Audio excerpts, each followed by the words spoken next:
Welcome to Mic Check Waifu Waifu.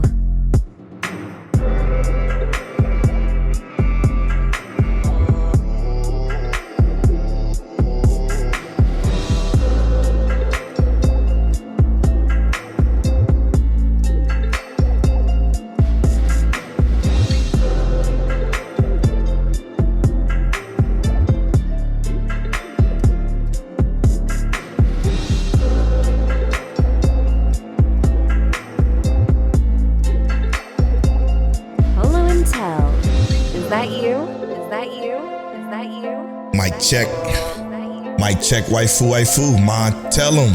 Is that you? It might be 271 we hear. This is episode 271 of Mic Check Waifu. As always, it's brought to you by Patreon. Patreon.com/Mic Check Waifu is where you can get early access to the video version of this podcast. This is where you can get access to the Patreon exclusive podcast, The After Stories, where you can get access to the pre-show to this episode. We did a little bit longer one this week. Is where you can get access to our other video content that will be coming back soon. Sorry for the delay on that stuff. It is coming. We promise. As promised, I should say. It's coming. This is episode 271. Shout out to the Patreon producers that produce this week and multiple weeks. Christian, the archivist, Rob from Dad Needs to Talk podcast. Make sure you check out Dad Needs to Talk podcast. He just dropped out a new episode, which is pretty fire. So check him out. Fear. Glazed Yams, J. Lee Trey from Shogo High, Cat the Pro from Chaotic Culture and Shogo High, explicitly all for one Matt Mazer, Altor, Monique Williams, Simi Sensei, Frozen, Rob Stone, and last but certainly not least, our guy T Moneyfinger. Shout out to Rob Stone. I think I'm gonna read a piece of his comment a little bit later today in this episode, if I remember. Another great comment per week as usual. This is Mic Check Waifu, the anime podcast is brought to you every Tuesday at 9:30 a.m. CT. Guys, make sure you join the Discord, discord.miccheckwaifuwaifu.com. Join our Discord, be a part of the conversations because we are going to incorporate that into a little small segment of our show. We talked about it in the pre-show, but a little small segment of our show, we're going to incorporate the Discord discussion. So if there's an anime that you enjoy discussing with our community and, you know, you want to give it a little bit more recognition, make sure you guys join the Discord and join our forums. We talk a lot about different shows there. And make sure if you're already in the Discord, you start the forums. If it hasn't been one started already, you conversate in those forums so we can keep tabs of the popularity of that week of shows. Because, tell, how you feeling? I'm gonna get to that a little bit later. So, in the pre-show, I gave Polo a little heads up as to what is coming, and I feel like I always give a little bit of heads up. But go check out the pre-show for that. Yeah. As these days. Oh, right. Wait. Before we get into that, I do have to say this: we did get a new Patreon supporter, and we always shout out the new Patreon supporters, even if they're not a producer. So, shout out to you, Will. Will Close joined our Patreon, so he get access to the pre-show and everything else. Sorry about that. Make sure everybody else you join that pre-show if you want to support us on Patreon. All right, go ahead, my bad. But as these days go by, I ain't gonna lie to you, I'll be a bit happier and happier. School is going relatively well. As I told Polo, I'm not a B person, so. Making sure I get A's is going to be my one of my biggest goals going forward. Check out that pre-show. I'm getting excited, bro. Just for this upcoming stuff because I'm about to have a whole month of just celebrating my wife. My anniversary is next month. Nice. November 10th. What? Really? And the wife and I will be traveling out of Houston, Angleton area to celebrate our anniversary elsewhere. Dope. And that's exciting. That's exciting based on the proximity and location to where we will be. So, I am very excited for what's coming up in this next month. Specifically with my life in general, it's just crazy. But brother, how you feeling? What's going on with you? I couldn't parrot it more. Exactly what you just said. Yeah, it's been, my life has been fantastic. Yeah, it's been great. It's been great. I cannot wait until we can get back to the regularly scheduled program of our programming and get the Patreon back up and running. Get everything that we planned in the last episode of the After Story to you guys. Though I'm looking forward to that because I think that is going to even elevate my mood and elevate my life even more so because of the ability to just express all the stuff I got to talk about and say and stuff like that. So it's going to be fun. It's going to be a fun, especially this month and next month specifically, I think personally. But yeah, I'm looking forward to it. Sorry if I'm speaking real vague, but it's just, if you are a Patreon supporter, there's going to be an after story coming and we're going to talk about all of this. So please join the Patreon if you ever consider supporting us at any tier to get access to the after story. Because after story, what I believe 79 or something like that, whatever it is coming out, I'm going to talk about it all there. So, well, at least my part. I don't know if Tel can feel free to talk about his or whatever, but yeah. Anyway, we are an anime podcast though. So we are here to talk about anime. The fall season has started. Oh my goodness, Tel. It's just, and I said this during the pre-show, so sorry for the supporters here again, but just when you think, this season just seems like it's just going to be a few returning shows, nothing that special, nothing that great. The season ended up being so far so fucking good. So far so good. And I'm gonna just, if you don't mind, go ahead, brother. Let's start with episode of the week. Now, episode of the week for me personally is just so many I can choose. It's just so many I can choose. Like too many to pick from for this particular week. Now, hear me out. When we do this, don't pick ReZero. Yeah, so we're going to set that caveat now. It couldn't be ReZero every week for us. ReZero is our number one show of all time. We are going to have a ReZero talk along with Bleach talk.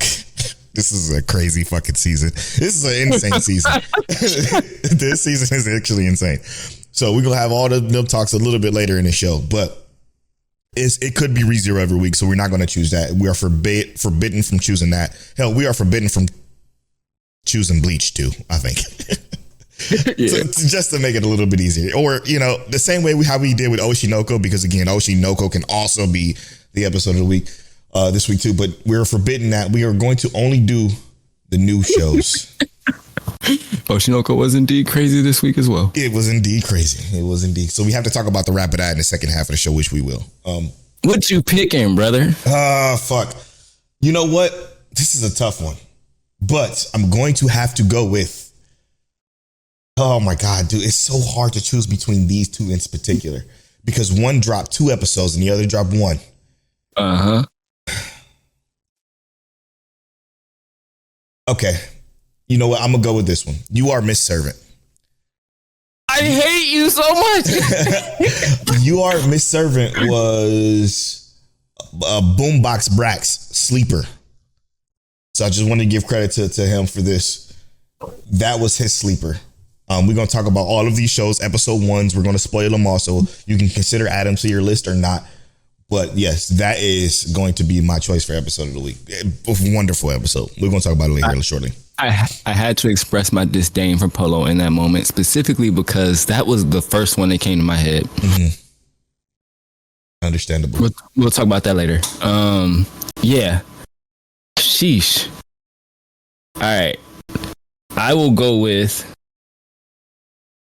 And I'm only saying this because it certainly blew me back. Just like I'm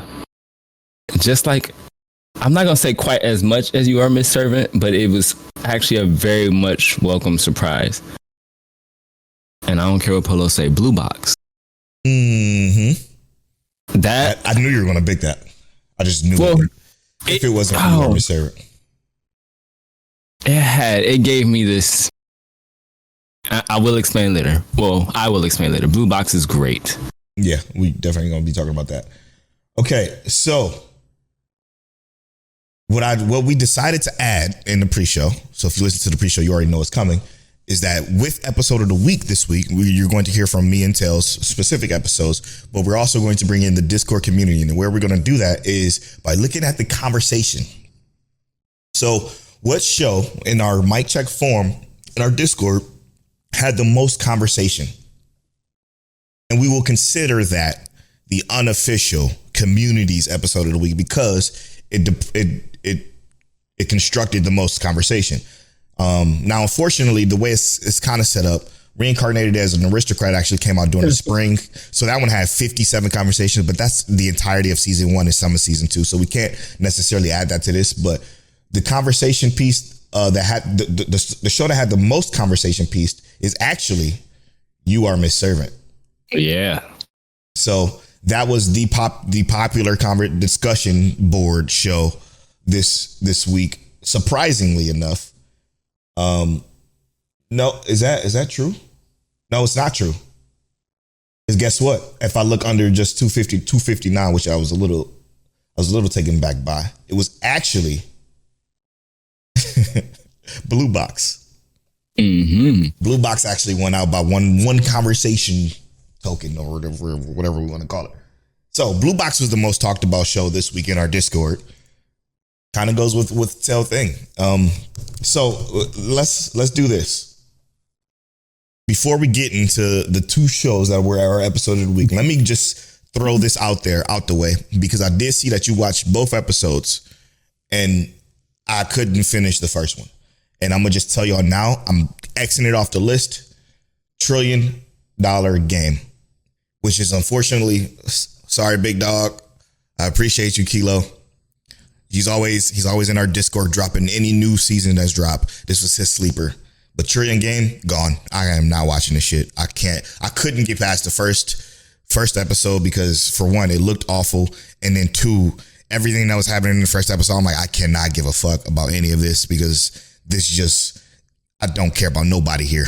And I won't care about nobody here, all in all. So, Tell, if you don't mind talking about $1 trillion game in these first 2 episodes, please.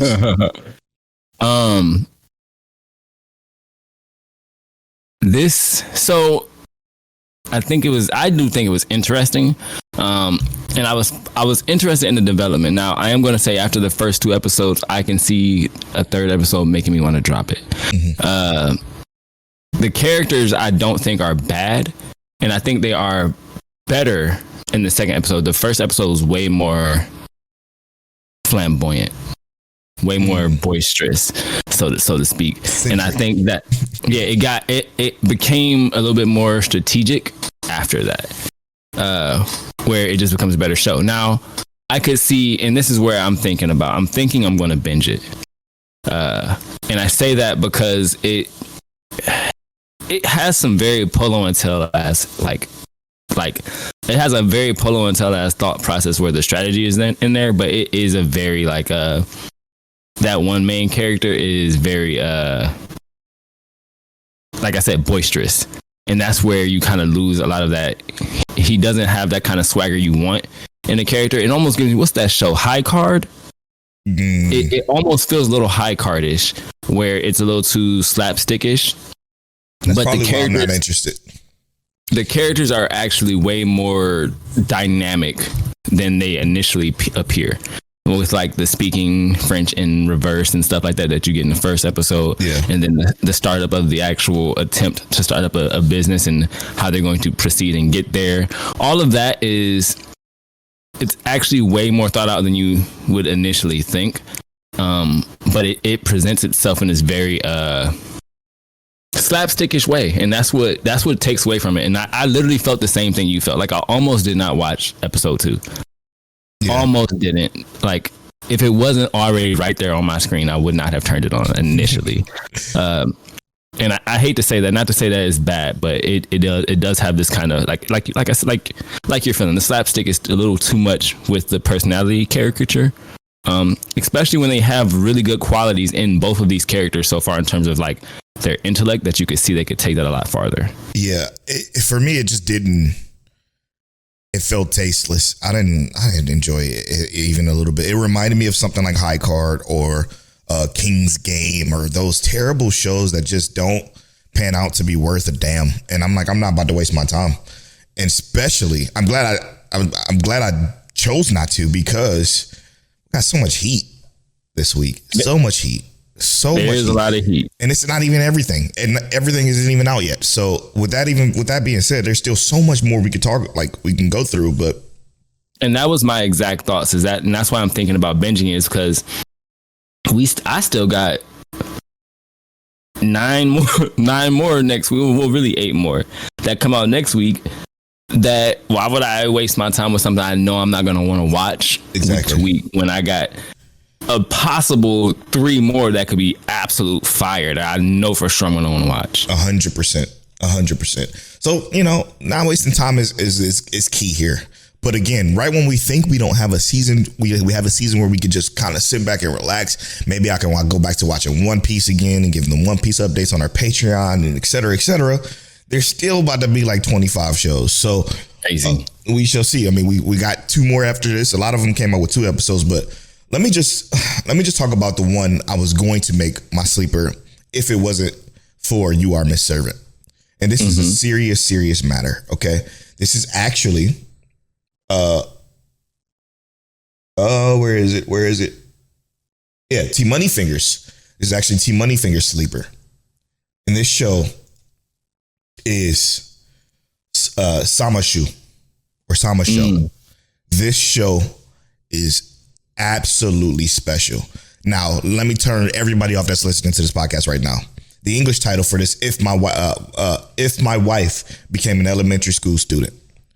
So that would turn you off, because yes, in this first episode, his wife turns into an elementary school student. She dies, actually. 10 years later, she comes back after she regains her memories of her family. She returns to the family as a 10-year-old child, elementary school student. And the family is ecstatic. When I tell you this story from episode 1, captivated me, man. Like, I was so captivated from episode 1. I'm like, yo, this is emotionally endearing. The characters, all of them, every last one of them we met so far is likable, except for her parent, the reincarnated 10-year-old parent is unlikable for obvious reasons. But this show was unbelievable. I'm not going to say more than that, but to the way the show first off starts is spectacular. It jumps back and forth between the past and the present, and it does it in such a tasteful way that I was glued to the screen. I was absolutely glued to the screen from moment 1 to moment 0 in episode 2. It was a brilliantly directed show. It was just brilliant. Also, her introduction immediately sparked growth in the other characters. Bruh. And that can be so important for something like this, because this kind of like topic could be very stagnating, but they push for growth almost immediately in that first episode. I was emotional in episode 2 of this show. Like, I've been with these characters for 25 episodes. Like, I was like, my heart I felt it all. I felt every last emotion coming from, like, and it's just so surprising, because it's so hard to captivate, I think, not just the anime community, but me in general. And I say that because I've watched so much shit, man. It's just so much stuff that I've watched that that took its time, like, building this, and for you to captivate me in episode 1, I was there. I was already in. I'm like, I am here. Like, I am actually here. I love this show. That's the beauty of something as, and I'm not going to say random, but almost outlandish as this. Because it is a fresh topic. It's a fresh situation.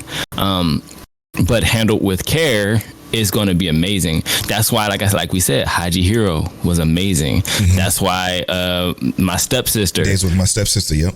Was amazing, because it tackled these topics with care.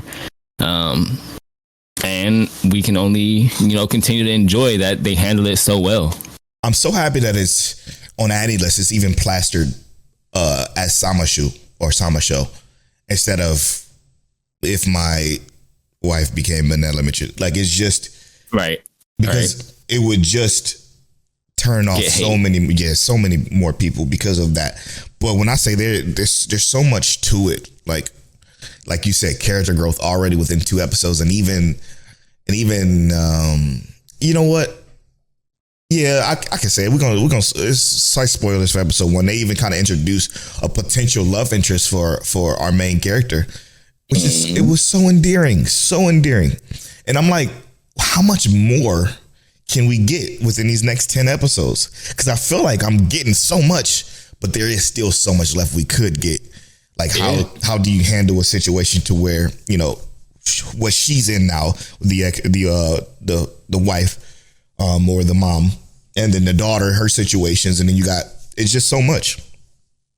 It's just so much that they can tackle. Like, how do you move on or move past something like this, or do you, or, you know, it's just so much that's a part of it that is in a refreshing topic, like you said, that I'm looking forward to watching more of this. Like, it's, if you haven't, Sama show, watch it, please. You won't regret it. I got a feeling this is going to be very popular and within the Discord forum of discussion as well.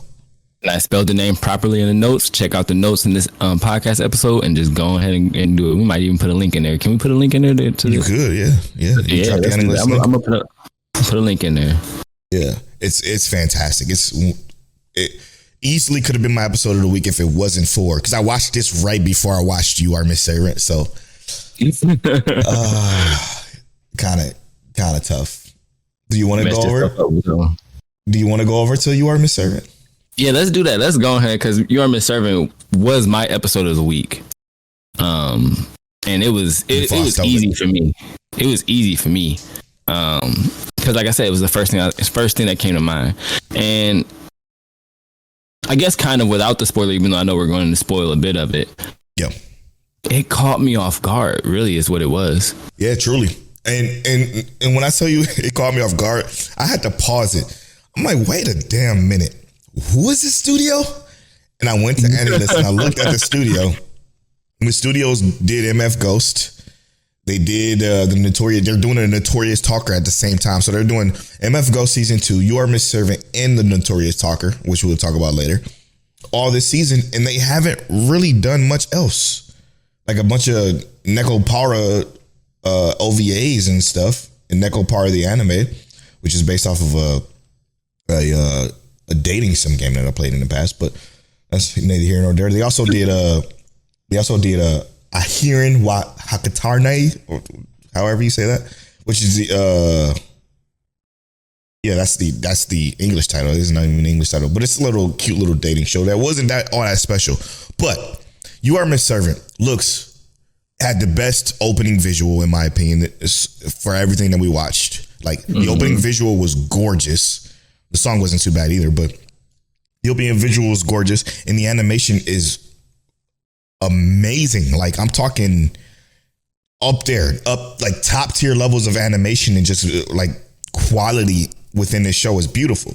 But You Are Ms.Servant is about a maid who comes to the house of let me find his name, Yokoya. Comes to the house of Yokoya and asks for work, basically, and Yokoya invites her in and say, okay, well, why are you here? And she explains to him that she was sent by her former master to this place to look for work because she has nowhere else to go. And he's like, okay, well, what do you do? And she basically explains to him right off the bat, like moment one, like, I was a former assassin and I assassinated people who didn't like my master or who betrayed my master. And he was like freaking out, like, what the fuck? And that's where I think Tail was like, just like me, I was taken back by that too. I'm like, okay, we just gonna jump right into that. Like, I had no idea what to expect after that point. Yeah, you know what I mean? After that point, I felt the same way. So I'm like, what the fuck? I thought it was gonna be like she's a good maid and then she secretly does this. No, she right off the bat, no, I used to do this straight up. I'm like, damn. And then from that moment, he like, no, I don't need that. So you can basically dip. Puts her out and tell her you can go. And from that, she's walking, she's leaving, and he realizes that she leaves something behind. So he goes to take it to Ms.Servant. And as he's taking it to her, a truck coon Bro almost get isekai. bro almost got isekai by Truck Coon, and it's so funny. And she saves him with fucking superhero speed. It was unbelievable. And they Bro. turned the animation up for that moment too. It was like the vignette they added around, or vignette, the definition they put into it, and then it was like depth of field, all of that shit. All of it. It was on point, but it was, to me, it just like visually, right? To kind of shift a little bit from the story. Visually, they do a very good job of making things look soft, and then going into that harder edge to give definition to like the emotion and things like that. Yeah. Because we do get parts where you start to feel emotional.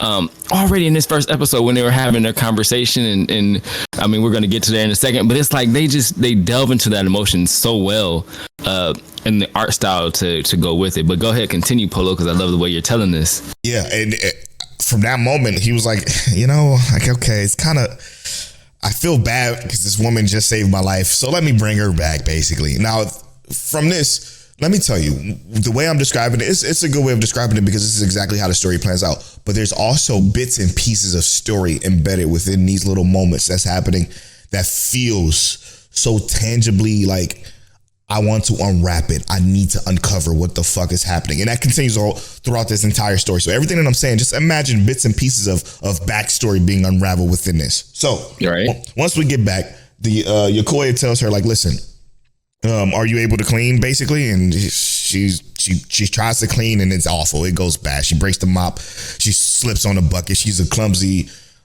servant who doesn't really know how to do anything but assassinate. So it's real. She's super good at that. And mind you, when you watch it, you would know what we're talking about. But after that, he basically like, look, okay, let's at least start with the living room and let's start with that together. And they start to clean together and blah, blah, blah. And then they get hungry, which I think is, funny enough, one of the most important scenes within the show is when they're eating. Because it breaks down a lot of damage that was done to Ms.Servant. And it was just Yokoya just naturally being him, it seems. And he seems just like a good person. So what this is unraveling is basically opening a box of, I believe her name, and this is a guess, so stick with me, Tel. I believe her name is Yuki. That's what I think her name is. Oh, it is. It says it right here. Holy shit. Because her name had something to do with snow, and they mentioned that throughout the episode. But I did not know it was actually Yuki until I looked at Annie List. Spoilers. Damn it, Annie List. But yeah, because she's like, I don't even have a name because her name was given to somebody because it was such a code name, and she didn't want him calling her that code name, even though it's a beautiful name, by the way. Yuki is an amazing name, I think, personally. But it's just such an endearing thing seeing. It's okay. Endearing is the wrong word to use, but it's tough seeing her so damaged to the point where she doesn't even want to give her name to someone who is basically treating her with warmth, I guess would be the moral of this episode. And with that, like it just comes to see her when she's eating some food that she's never really had before. And it's just a beautifully well done. Like even the sound design. If I had to rate this on a Mic Check Waifu scale, the sound design from when they're eating, 10. Crazy. It was amazing. Like you could hear and I hate the sound of chewing, as Tel knows, and people who know me know. I hate the sound of chewing. But the design of how it was executed here, it was directed, it was beautiful. But it was important. It was a very important piece of the show, which I think is fun. Is perfect. Long story short, it gets to the point where our main character goes to sleep. He has a nightmare. He wakes up in the middle of the night to go get something to eat and find Ms.Servant in the kitchen eating the tonkatsu sauce.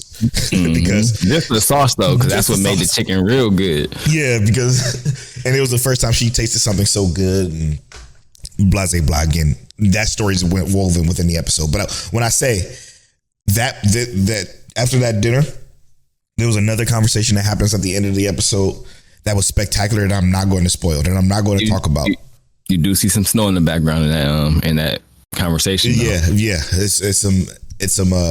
it's breaking the walls down, if you will, for lack of a better word. And then one of the best things, and I think it was mentioned in our Discord about TCB, the conversation that happens within a scene is so cute and just emotional. Oh yeah. Okay, I see it. That it kind of like it was wonderful. It was just the sound design again. It goes back to the sound design was just so wonderfully done. Whoever's directing these voice actors, I mean, they're like Alia level director. Like it's so high of voice acting direction when it comes to Yuki specifically, or the Ms.Servant specifically, that I can't look past it. It was beautiful. It's just beautiful. It's a beautiful show. The definition of a 10 out of 10 episode, in my opinion, on the Mic Check Waifu scale. Easily. Yeah. Also, I also want to say shout out to Saphir, by the way. Did you see? No, it was Saphir. You probably didn't. So in topic weeb ideas in our Discord, so for our Patreon producers, he dropped this. So I'm listening to the Makane review now, and I was thinking it would be interesting in the review note to note which episode will be graded the highest, or which was your favorite, and that covered all the categories that we rate well. Then maybe the ones that didn't rate so high. So when we do a review, we take one episode that was rated our highest on our scale, and then one episode that was rated the lowest, and we add that to our review. Like not necessarily adding it to the overall score or anything like that, but just adding it to the conversation and breaking it down for context even more. So I'm gonna find a way to name that segment after you, Fear, because that is a brilliant idea. So we can call it the highs and lows. The fears of highs and lows. There you go. There it is. The fear of highs and lows. I like that. So that's going to be added to our reviews, which our next review is going to be a mid-season review, and that's going to be a suggestion from you guys. That's going to come way later. All right. Yeah. Wonderful. You Are Ms.Servant. Watch it. It's great. It already has a 73 on adding list. It should be higher. I mean, based on that first episode, 100%. I think it should be higher. Yeah. It should be like 85, 90. I'm going to be honest with you. All right. Yeah. Moving on to your sleeper that you pivoted to, which was BlueBox. Now, if you don't mind, I'm gonna start. Now, granted, like Polo said, that's not my sleeper. That's just my episode of the week. Sorry, forgive me. Yes. Good correction there. It tells episode of the week, not sleeper. I don't know why I said sleeper. For context, BlueBox is actually father Rob from Dad Needs to Talk podcast, and I think it was two people's sleeper. No, it was just our Patreon producer Rob from Dad Needs to Talk podcast. Yeah. Yep. Wow, I'm shocked. You know what? Maybe we can drop those sleeper choices that we made and put them in the forum, so we can always go back to the forum to like see or check up on how everyone is doing with their sleepers. Maybe. Yeah. I'll do it. I'll do that. I'll create a post just for the sleepers. Yep. Simple enough. Yeah, I'll do that. But yeah, so it's his sleeper, and mind you, I'm gonna just start here. I wasn't going to watch it because I thought it was sports. While there's sports in it, it's not necessarily sports. And I just want to make that clear, because the reason why it was so popular in our Discord, I think personally, because I got to go to the Discord specifically, so forgive me for the dead air, but here it is. Okay. So, Fear posted it in the forum, as you guys can do. Make sure you join Discord. He said, instant ad. I'm so ready for this journey. Crystal says, I watched it yesterday and instantly fell in love. I never read it, so I'm excited to see how this plays out. Everybody liked that, because I agree. And then Fear said, it's captivating. I feel like the budget, it was huge, and the fans won with this one.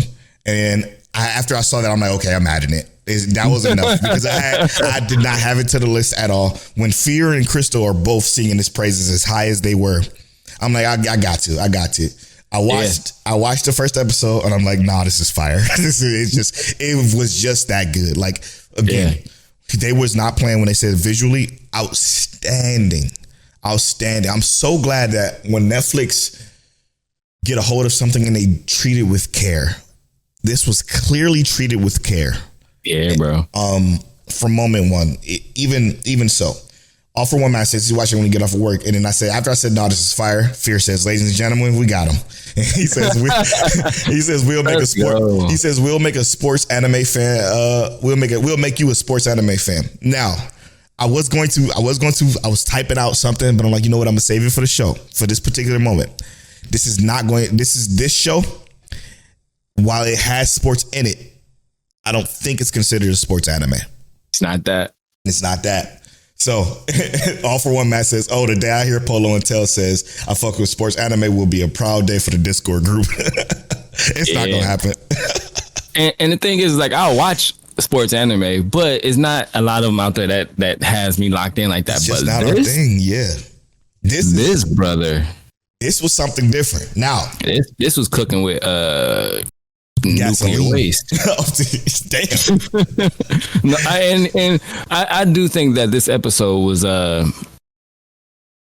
while I also found this a bit surprising because I did think it was going to lean a little bit more heavier into the sports aspect, which it probably was in some episodes, right? But right. But I think, and this is like how it feels, right? And I have no way of knowing until we get there, but it feels like this anime is going to use that sports aspect as a driving point rather than like a focal point. You know what I mean? Just it's what was that anime we watched on Netflix where the powers were just too invested, but there was like that romance. You know what I'm talking about? Yeah, so like something my wife or something.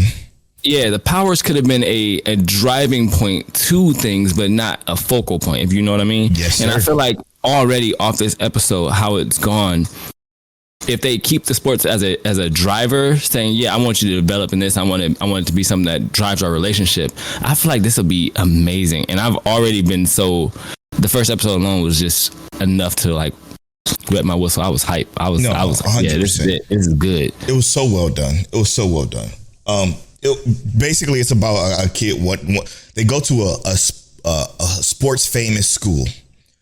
And one of them is the star of the basketball team, and the other is a up and coming badminton player. Mm-hmm. And I would say you can't really take this nowhere because it's so unique in the way it's delivering the story. Because it just starts off with them going to practice in the morning, right? It seems like it's about sports, but i.e. that practice is just the precursor or the driving point to let us know that he has a crush on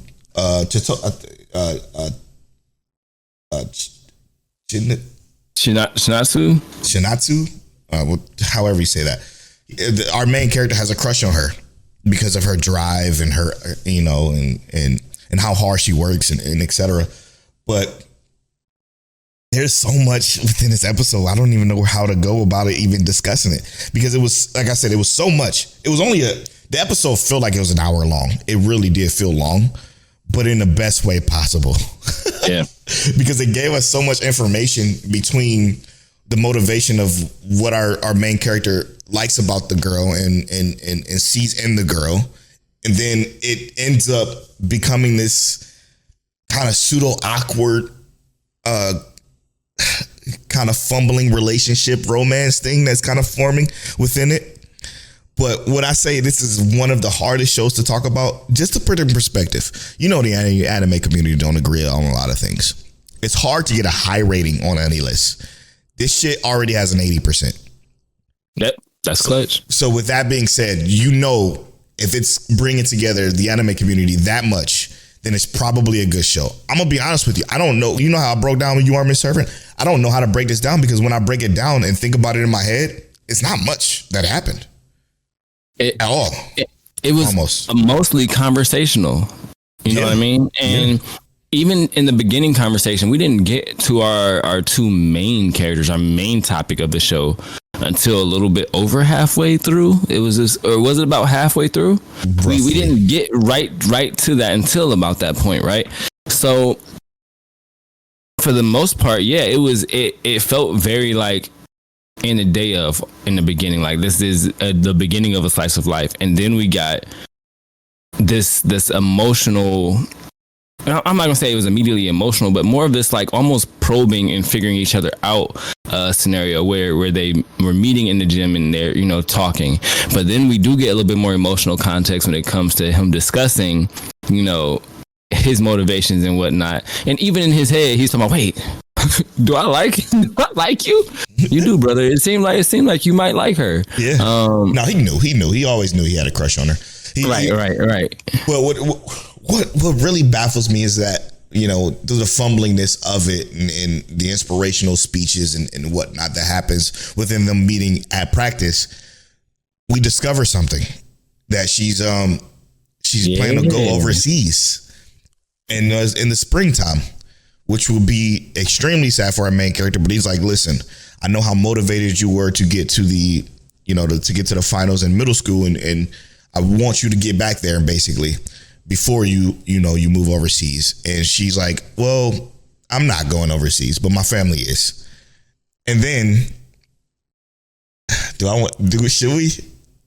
should we just go ahead and let it cook until next week. They'll figure it out. We're gonna let it cook till next week. Then something happens that is extremely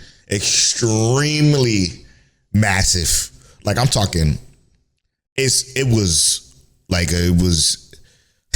shocker. It was a shocker. So yeah, I think watch BlueBox again. Nobody's disappointed with whoever's seen it. Nobody's disappointed. There's going to be 25 episodes, so I kind of got a feeling that this is going to be a one and done. Yeah, I mean, yeah, it's going to be a one and done for sure. But I got a feeling it's going to be. It may drag a little bit. I actually have a foresight on what I think how it's going to end. Interesting. I do think it's going to drag though. Regardless of the midway point and what's going on, I do think it's going to be a lot of feet dragging. I'm not going to hold you. Yeah, with this kind of scenario, and the reason I say that is because if it does start to drag, I feel like they're going to implement or incorporate more sports activity into it. Yep. But I think that what's going to happen with sports being the driving factor, and this is just my foresight, I haven't read it, so I don't know anything about it. I think that they're going to get to a point where they have to choose either the sport that they love or the relationship. Interesting. And that's me spitballing off episode 1. That could be completely false and completely left of what right field is. I'm just throwing something out there because I'm super interested in where it's going to go already, bro. Some shit like a college is recruiting her for basketball or some shit, and then it's across the fucking country or overseas or something. Yeah, something like that. It's probably going to turn out to be extremely predictable, but I will say this. It's top tier. So, I mean, we got a lot of show. I do think it's a great episode. Great show. Great sleeper. Dad needs to talk for sure. Great pick. All right. Where do you want to go next? Let's go to. So hear me out. And I don't know how you felt about this one, but I actually enjoyed this one. This one felt a little refreshing as well.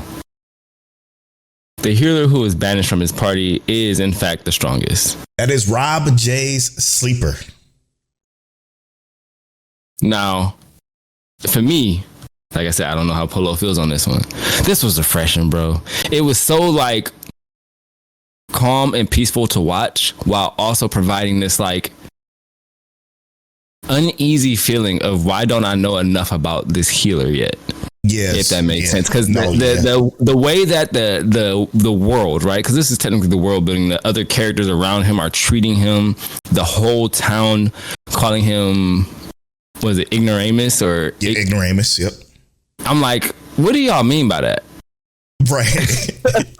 Because like he was traveling with this party for such a long time for a reason, even though they like hated him and whatnot for his inability to do so, and he needed to be protected and everything like that.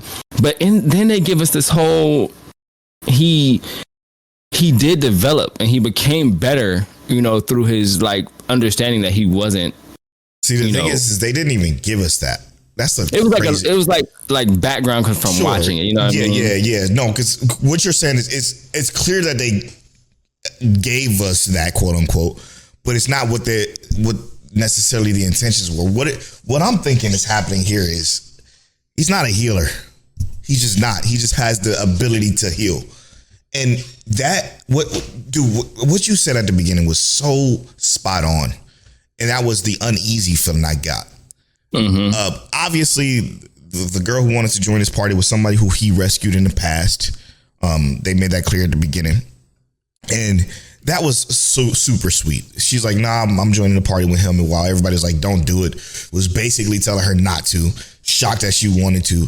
And then they join the party and they do their first little hunt together. And it was typical Polo and Tail Ass anime shit. As I'm watching, I'm like, okay, this is just an average Polo and Tail Ass show that I can probably say I love watching, but I'm not going to recommend to everybody. But then as you're watching it, there is some hint of people like, what are y'all doing? Why is he with a party now? Like there was some kind of like some shadow play, behind the scenes play, it seemed like they're trying to keep him out of the labyrinth because maybe some secret ability that he has. Obviously, the title ensues that he's the strongest. So with that, they're trying to like keep tabs on him or for whatever reason, or keep him out of the labyrinth because of what he can possibly bring, which made the show so much more intriguing and captivating. Because now I'm like, what the fuck is going on with this healer, quote unquote? Like you said when you started it's the talking smile, about it so bro. Eloquently at first. You think why is he smiling like that? Well, it's something up, bro. No, I just think he's. You know what I think this is? This is going to be another, and hopefully not too much, but another Osan situation, right? Where he's like not aware that he's as powerful as he is, essentially. You know what I mean? Well, and yeah, I do know what you mean, but like I think you were spot on when you said he's not a healer, right? Yeah, because I do think that they made that not necessarily clear, but that they definitely he clearly is a bit more specialized in other things, right?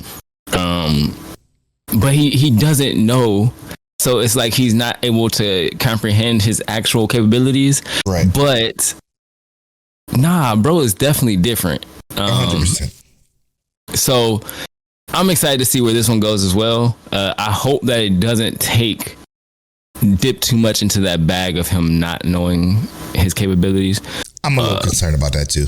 That is a concern, but I am excited to see where it goes. It's got at least 3 episodes, and hopefully, if it continues with this kind of intrigue in a sense, I'll be happy to go further. Yeah, with the intrigue that we do have right now, I can recommend it. I think y'all should watch this because of watch everybody around him after, like at the very end when the guy was like looking at him like it was a look of, damn it, this guy got a party now. And I need to know more about that. I need to know more about, maybe it can turn out to be some simple, he just don't like him or something like that, or he stole his girlfriend or some bullshit. Like, I don't know what it is, but whatever the case may be, like it just seems like it's a lot more to the show than what was led on. And to keep 100%. And to keep that same through line, where was I had it there. Where is it? There it is. The most notorious talker runs the world's greatest clan. This one, and Tel posted it in the Discord forum, but at first when I was watching this one, I'm like, you know what? Again, this just seems like an average Polo and Tail Ass show that's going to be decent, but not recommended, right? I'm thinking it was going to be one of the ones where you kind of like, maybe you could skip a couple of weeks and then catch back up in a couple of weeks type shows until the very end. When the very end happened, I'm like, okay, now I'm in. Because at first I'm like, okay, this is average, some guy with the power to buff people is doing creative ways of killing. And then the end happens, and the end's like, oh shit. So for this one, and you know, I'm gonna spoil this one for sure, because I think if you just watch it, if you just hear about it, it's gonna be, it's quite average. Like I said, it's about a guy who has the least impressive ability in this world of adventuring, or they call them seekers, who has at least are you frozen? No, he's just standing really still. Okay. But who has the least impressive ability of all the seekers is called a talker. And what a talker does is he basically just buff his allies with talk, basically. Chants, if you will. So he's doing a dungeon with his party that they formed together. Now these are rookie parties. They're like C-tier class of seekers, and they're coming up in the world essentially. And they apparently they've done a lot of smaller jobs to become better. So while they're doing their jobs, you get to see how the seeker class works and how he just buffs everybody, kind of stays behind the party and do this. And he does this strategic. I said it right the first time. Yes, yeah. The strategic fight that is super impressive, and you get to see how this show will probably go. It'll be him using his brains and his ability to become, something uniquely powerful. And it was cool. It was cool to see him do that, and it was very average. And then they get back after they finish the job, and they have a discussion. And this discussion goes like, hey, listen, I know we're still, new. And this is from the main character, the guy with the talker ability. He's like, I know we're still new and we're growing, but I think we should start a clan now because we have enough funds to do so. And everybody's in the party is like a little skeptical, and they're like, I don't know, it's still too much we got to do. We got to go through government, blah blah blah blah blah. And they all get upset about the fact that they don't feel necessarily ready to do this, but if it may seem like they're being forced to, essentially, by the talker. Until he convinces the head guy or the leader of the party to go with this plan. And the guy was like, okay, you know what? Let's do it. Let's fucking do it. Let's start a clan. And apparently starting a clan is what is the most important to these seekers or adventurers, because that brings them the wealth and fame, and they can get other people under them, and they can become famous. And our talker, the main goal of our talker is to become the best seeker in the world, because that's what his grandfather was at a certain point, and that's who he looks up to the most. So his goal is to basically become the best seeker, even better than his grandfather was, by having that fame and fortune, by creating the best clan the strongest clan that ever was. Okay. After that conversation, it's like, okay, let's meet up tomorrow, and we'll gather all the funds, and we'll start this clan. Then this is the end of the episode. They leave a note to one of the guys who was willing to start the clan, and basically takes 20 million buckaroos and dip the fuck out. And that's how the episode ends. They take all of the money that they built up by doing these low level jobs and saved up and ran. And this is the leader and the girl, the support, the healer girl, that they seem to have some kind of a relationship going. Unclear, but they took the money and ran. The relationship is going to be a fade. Because that was immediate. I was like, oh, and hear me out. I wasn't actually expecting that. Me either. Not at all. Not even close. And especially not the way they skedaddled up out of there, though. They definitely skedaddled like a Bugs Bunny cartoon, bro. I thought, because the name of the show is The Most Notorious Talker Runs the World's Greatest Clan. So I'm thinking, okay, they're about to start this clan, and he has the ability to basically find some strong people to add with them. I thought that's how it was going to go. And it was going to be super basic. He was going to show people his skills, and it was going to be like a very normal show. Nope. Subverted all my expectations. 100% with that, bro. So now we have to see how he even gets to the point where he can start a clan. And I do think that, he's going to have like some trump cards because of his grandfather. But I feel like with the way that they did that, right, with the way that they ran off, that we almost have to see more development all over again. Yep. I'm ready to get like back 30 million of their yen, 35 million is what they needed to start a clan, because they each had like 20. Okay. So they each, they need to get that money to make it happen. And I think that getting to the point to where our main character kind of almost has to restart and figure it out all over again, I think that's actually a dope way to go. Yeah. Another get back story, it seems. Get it back in blood. I hope we get it back in blood. Oh, the way they dipped and the way the girl was all like, good night at the end when she knew she was probably gonna dip out like it's all was just disgusting. And now I'm like, okay, now I'm invested. Now this is a week to week. I must watch. I must see what happens next because shit was crazy. So to go to the next one though, because I do want your opinion on this when you talk about you must know what happens next. Did you watch Tying a Knot with an Amagami sister? Yes, I did. This was all for one Mats, our Patreon producer, Sleeper. Yeah, you know what? This you know what this reminds me of? What's that, brother? The Cafe Terrace and his goddess. Is that what it is? Hear me out. Was it? So I didn't watch that. This show. The only problem I have with it is the 14-year-old. I ain't even gonna hold you. Yeah. Now I do understand that technically everybody in this house is a minor except for the older sister. I actually found this extremely enjoyable just to have on and watch. Yeah. I didn't have a hard time watching this at all. I found it funny, not like haha I'm down on the ground laughing funny, but there was no necessarily unpleasant trees in watching this show. So I actually it's something that I was perfectly fine with just having on, and I'm somewhat invested to see how this is going to go and how these relationships work out, because these characters all have their own uniquities amongst them, like their own balances and stuff like that. Yeah. So I'm actually invested in seeing what's going to happen in this. So now if you're saying Cafe Terrace was basically this, now I want to watch that too. Yeah.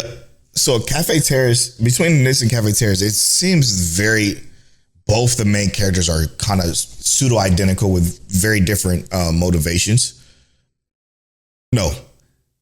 Funny enough, they're uniquely almost very, very similar. Like level playing field with the way they act. I will say this. This is now coming from somebody from your perspective who hasn't seen Cafe Goddess in his Terrace or shows of the ilk. This is probably new and refreshing to you when it comes to something like this. And you watch Quintessential Quintuplets, but that's like the only thing that's kind of close to this in the similarities that you have watched. Somebody who's a seasoned veteran when it comes to slice of life, this is atypical, be usual.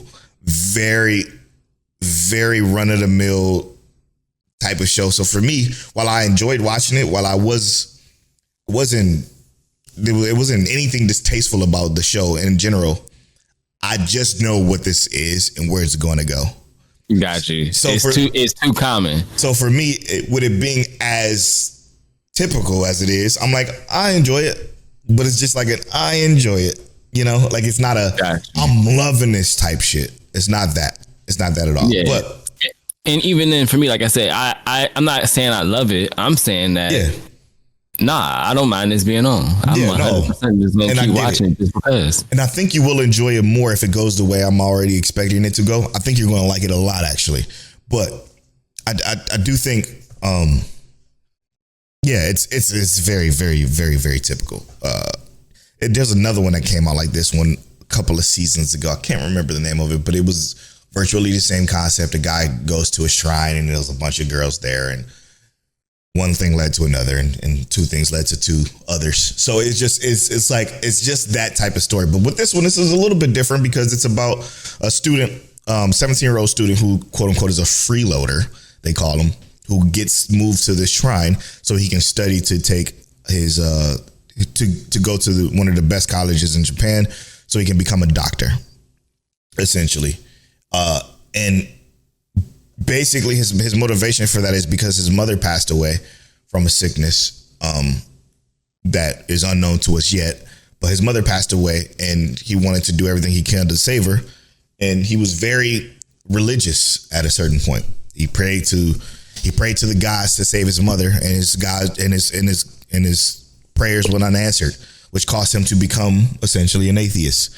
And move into a shrine where there's three shrine mating who is devoted to their religious beliefs and their believing of miracles, butt heads with this newly introduced atheist within their household. So it's a very unique story in that sense because of the dynamic between what is being discussed within the show between, somebody who became an atheist and between a super religious piece of it. I think that's the most unique and interesting part within this particular series.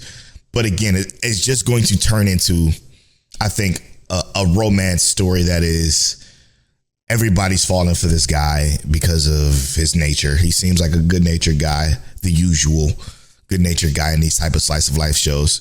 And it's going to be a good watch. It's not going to be a bad show, I don't think, at all. But again, I think it is just going to be a typical be usual. I do like what happened within the show, though, between the main characters and the heroines and the hero. It was fun. It was a fun situation. I'm interested to see where it goes. I will keep up with this week to week. It is a week to week watch for me, for sure. Yeah. And what did you think about the super shonen-esque shonen that we did you watch Don to Don? I did watch Don to Don. So one of the best OP songs for sure. Opening song song was phenomenal. I feel like this is the most shonen thing that we have so far, maybe this season, other than the one I dropped, because absolutely not. What's the one you dropped? Wait, the Mecha Ood or whatever. Okay, the one that it was like they connect parts to their body to fight. Nah, garbage. Don to Don. Okay, yeah, let's go with the Don to Don. For me, this 85% average score, it makes sense. I think it could technically even be it depends on the group, right? I'm cool with an 85%. I'm actually cool with it being slightly lower. Not for that to be an insult to anybody, but I could see it being higher if the viewing party is slightly younger. But 100%, I enjoyed this episode thoroughly, even though it was a little wild. Like I did find myself being irritated by the characters for a moment. Yeah, I'm not sure if you felt that same thing. I did, but they got better towards the end. Yep. If like they got better, and I can see them in this fluctuating state of being irritating and interesting all at the same time. But basically, we get to this point. We get these two characters who are Ken and Momo.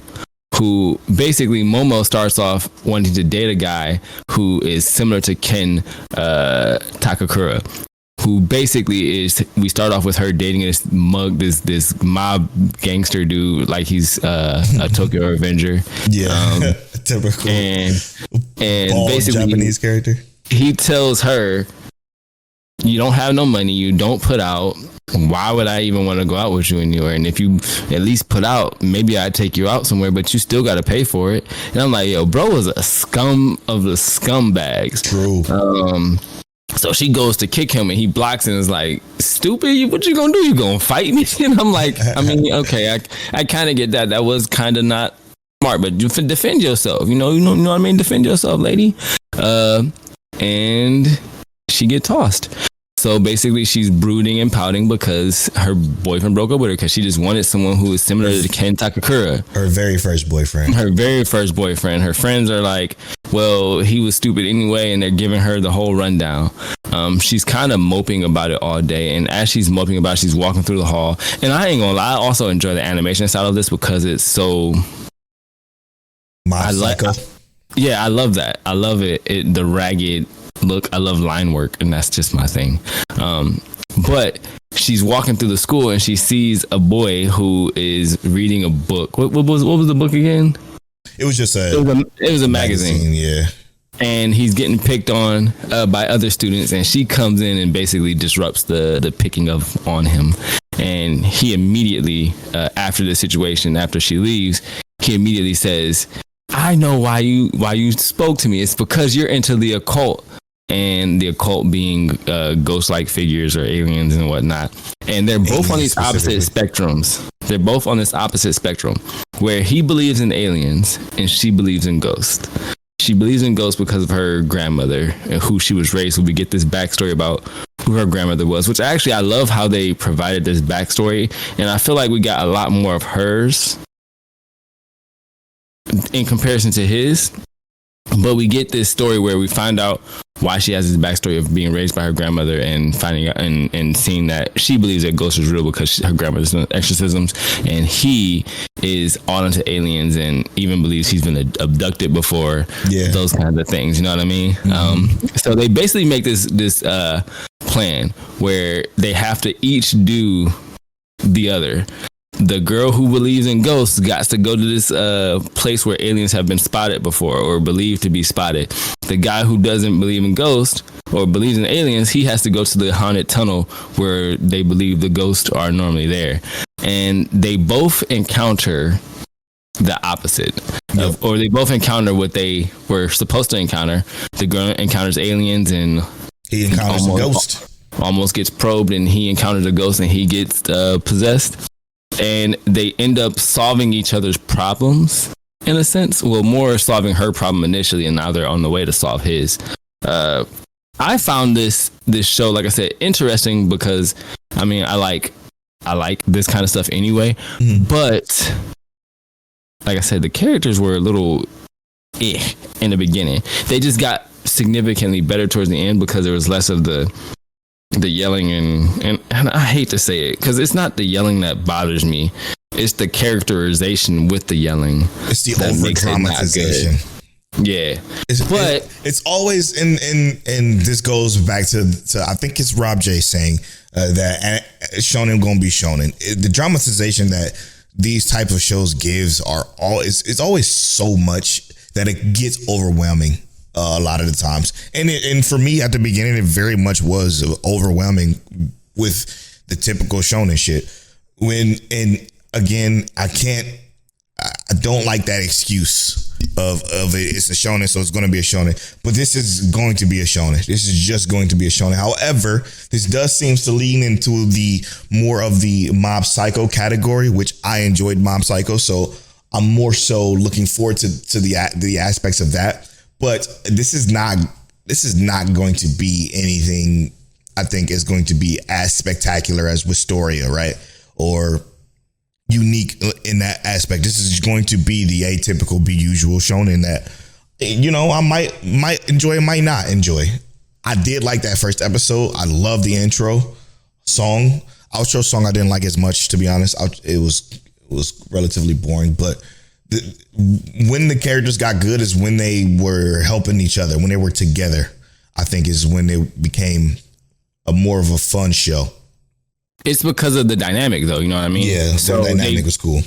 She has a very strong mental dynamic in terms of who her characterization is, who she is, you know what I mean? Yeah. And he has another strong, you know, characterization. And I even think that it was really interesting at the end when he says, "My name is Ken Takakura," and she's like immediately like in love, you know what I mean? Or so to taken back by it. Yeah, taken back by it. But they have a good balance with each other. Yeah.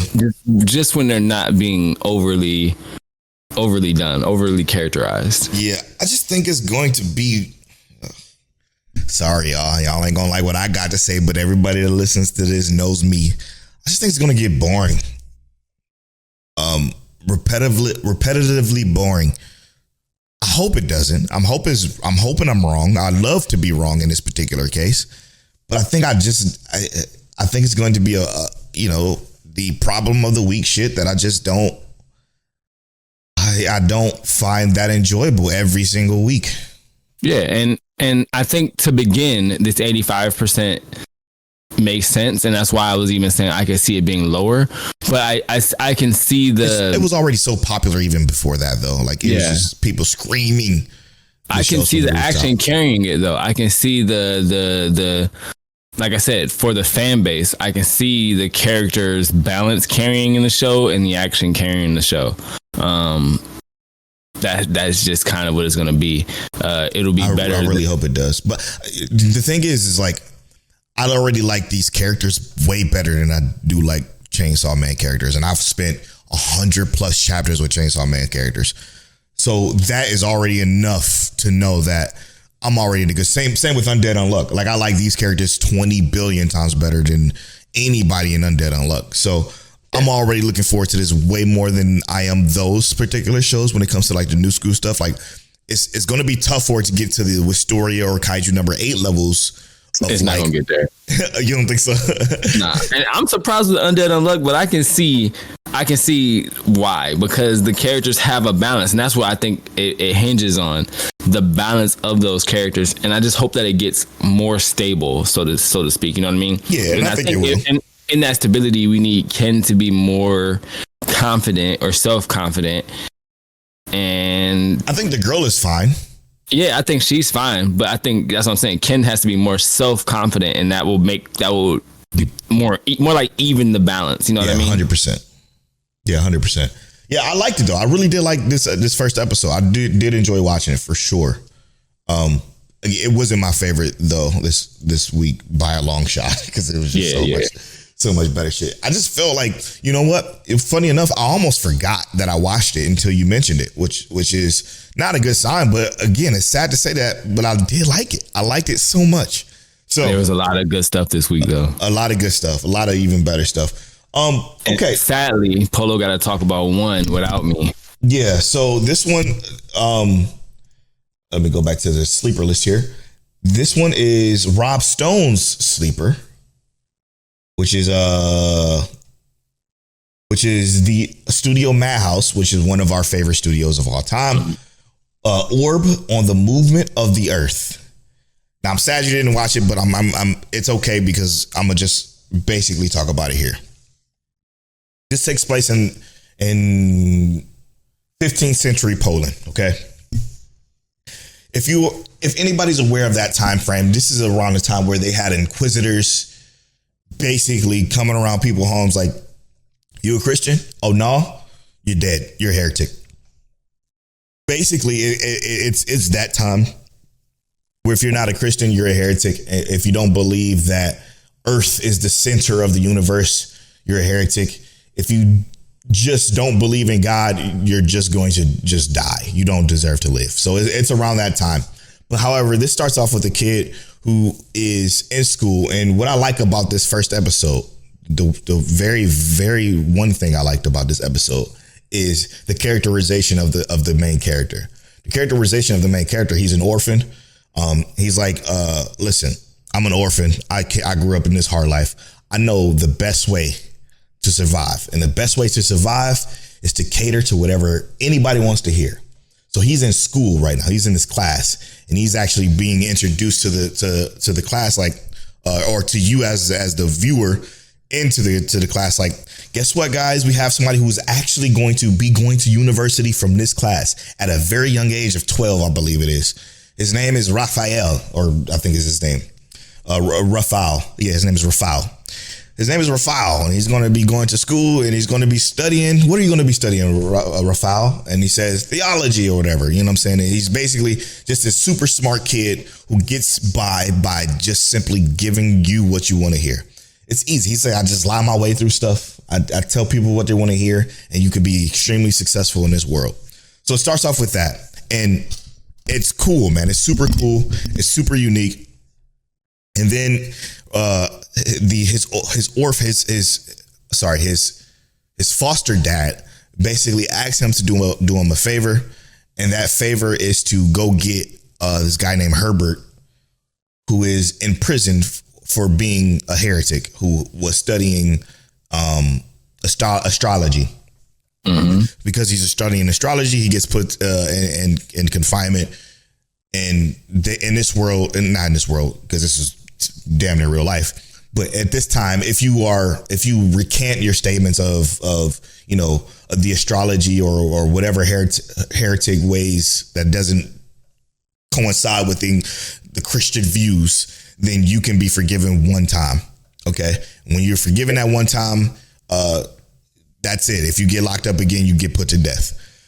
So he goes to rescue this old man, and this old man basically senses something within Raphael. Like, why are you carrying the thing that basically helps you look at the stars? It's like this little compass thing.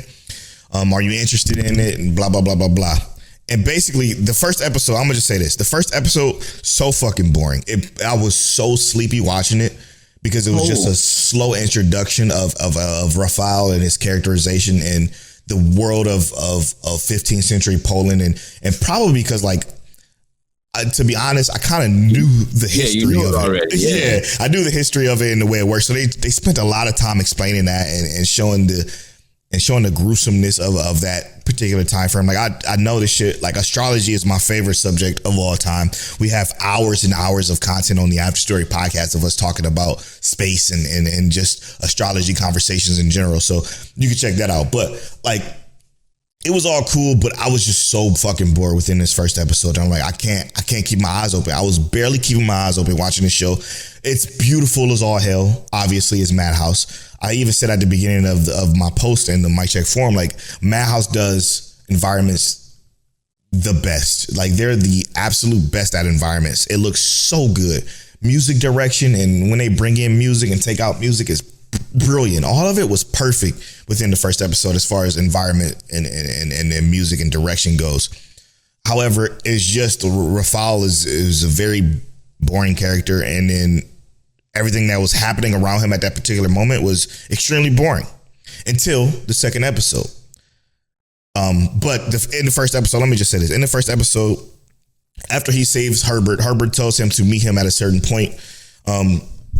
Because Herbert notices that he was studying astrology on his own. Like Raphael was studying astrology very quietly so he wouldn't get caught on his own. And he says, and he basically explains to Herbert, like, yeah, I studied a little bit just as a hobby, nothing too serious. And then Herbert tells him, okay, like, I'm going to take you to this place tonight. Meet me here. He meets him there and he says, okay, Herbert tells Raphael, explain to me what you know about the universe. He said, okay.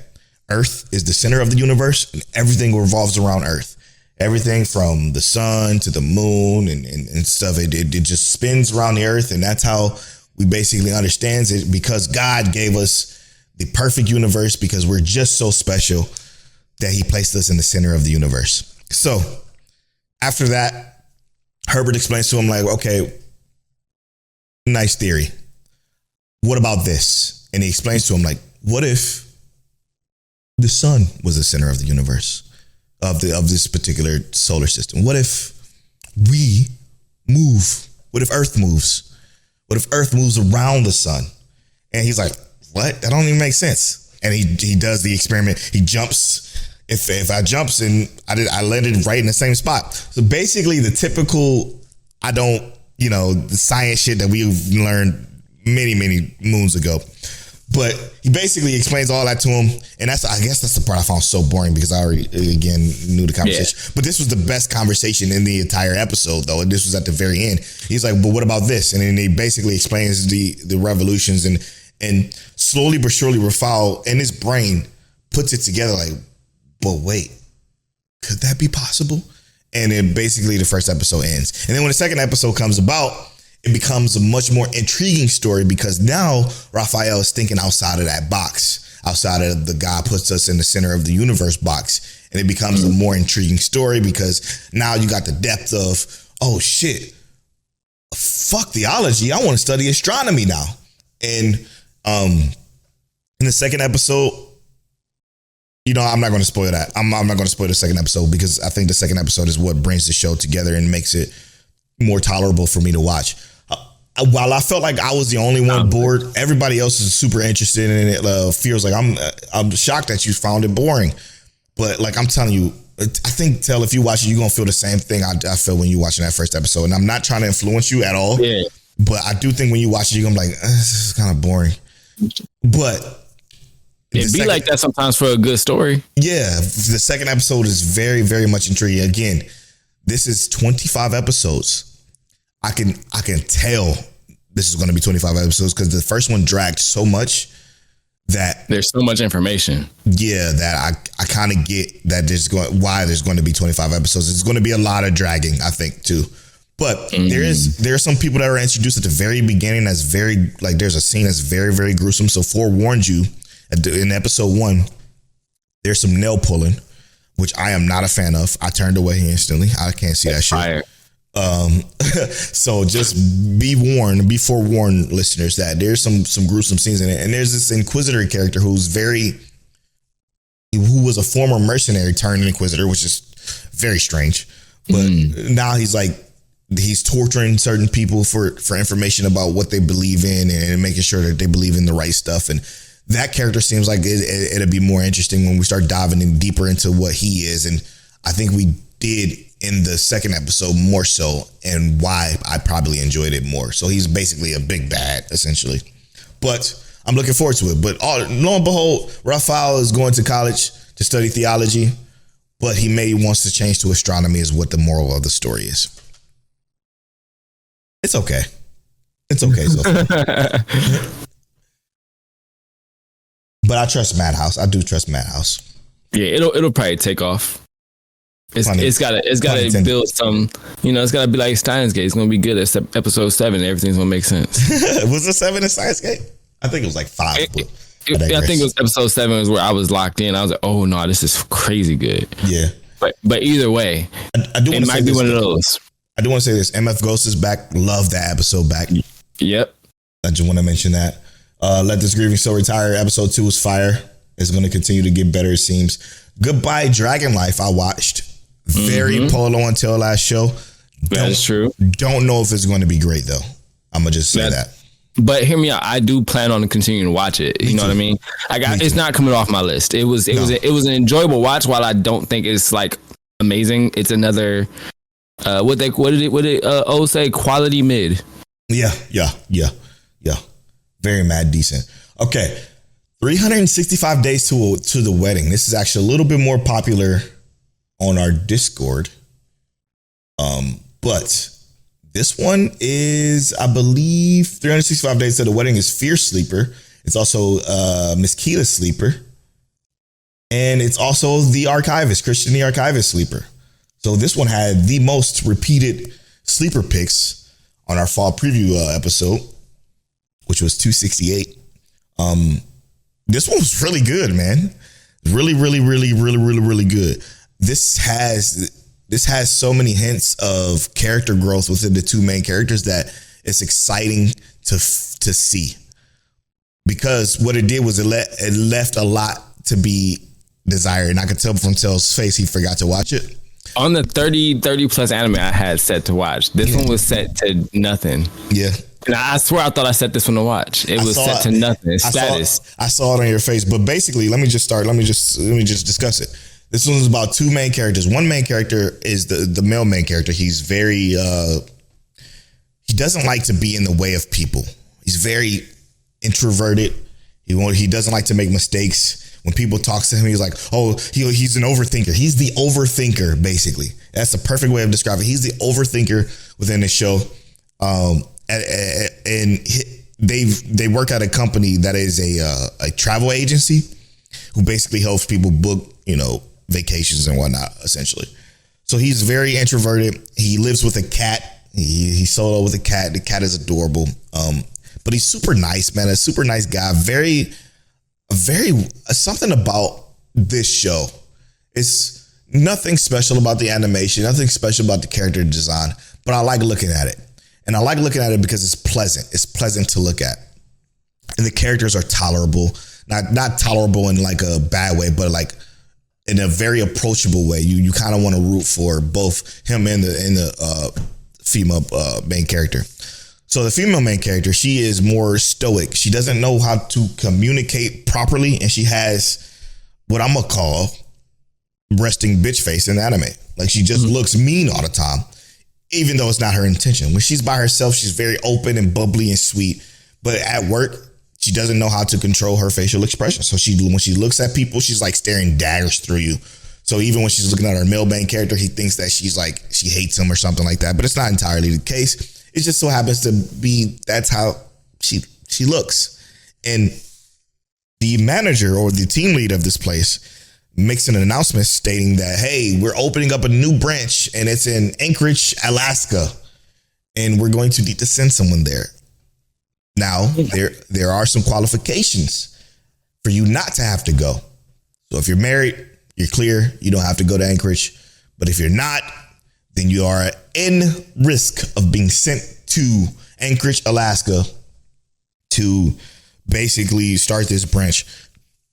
And nobody wants to go to Anchorage. They think it's too cold. They think it sucks. They said that somebody that got sent somewhere else before was, he's been there for years and he wants to go back to Japan so bad, but he's unable to because he's the leader of that branch. So now our main character is like, well, shit, I can't go because I have a cat. And they're like, well, that's not really a reason for you not to be able to go. Sorry. And then our main character, our main female character, kind of is like taken a bit back by it. She doesn't want to go either. She kind of mentions different ways, and she's very into mapping and just maps in general. But she basically goes through this monologue of ways to like avoid going to Alaska, and she comes up with the idea like, hey, to the main male character, like, hey, let's come up with a fake marriage.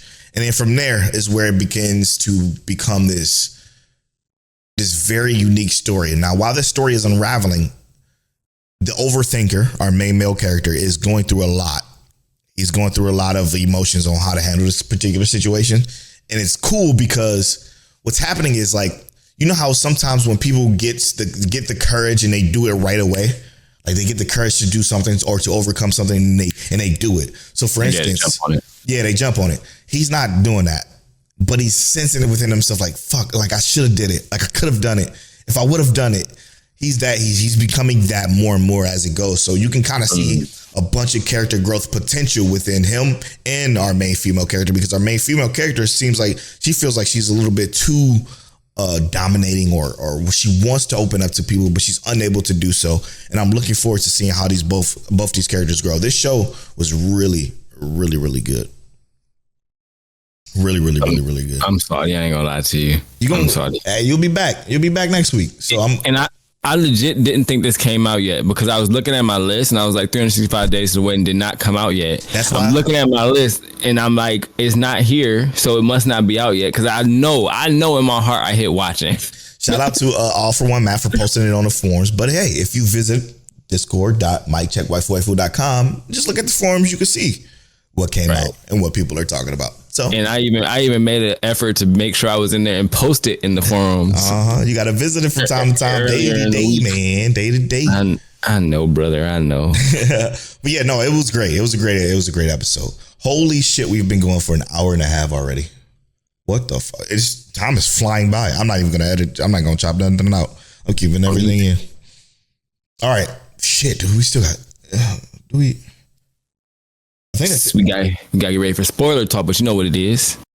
Let's get to know my check waifu. This is part of the podcast where one of us rolls a random number generator, the other reads a question associated with that number. It's my turn to read the question, tell turn to roll the number. Yeah, so we're going to spoil a lot.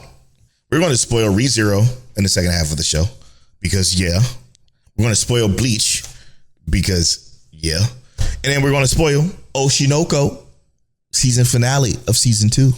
Because hello. Anyway, 74. The number 74 is.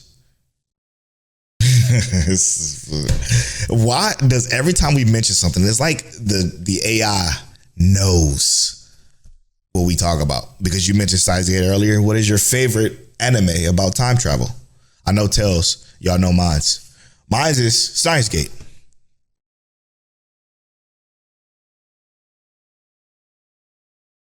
Let me tell you yours. I know mine. What's your Remake Our Life? Really? No, I'm gonna be real with you though. Because I mean, technically that is time travel, but I don't feel like it's technically time travel, if you know what I mean. I feel like it's more of I don't know. I don't feel like it's time travel. It's definitely time travel, for sure. Because the main character goes back in time. So it's time travel. I thought Taylor was going to say erased. Nah, that's Monique's favorite. That was your favorite before Remake Our Life, though. Well, it would have been my favorite before Steins Gate too, because Steins Gate is there. Yeah. True. But after, I mean, Erased is good, but Steins Gate is there. I will put Steins Gate before Erased. Okay, I like it. All right, we're gonna take this quick break and we're gonna come back and spoil ReZero starting with ReZero, then to Bleach talk, then to Oshi No Ko season 2 finale. We'll be right back after this.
And welcome back to episode 271 of My Check Waifu. All right. Y'all didn't see what I just did to tell. I came back to my chair. I'm like, okay, I'm ready. So let's just hit record. Anyway. I'm here. You are here. You was very ready. Very ready. All right. So we're going to spoil ReZero season 3, episode 1, the feature length film episode, which was an hour and 30 minutes, which was absolutely spectacular. Now, this was riddled with information.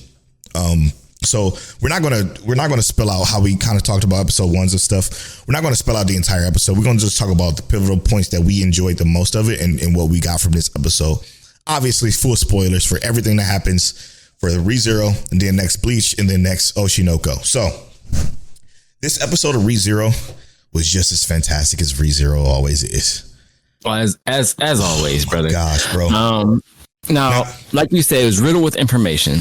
Yeah, I think the most pivotal and important information piece is that the fact that there was a time skip. Mm-hmm. There was an entire year that passed. Yeah. How does that make you feel knowing that?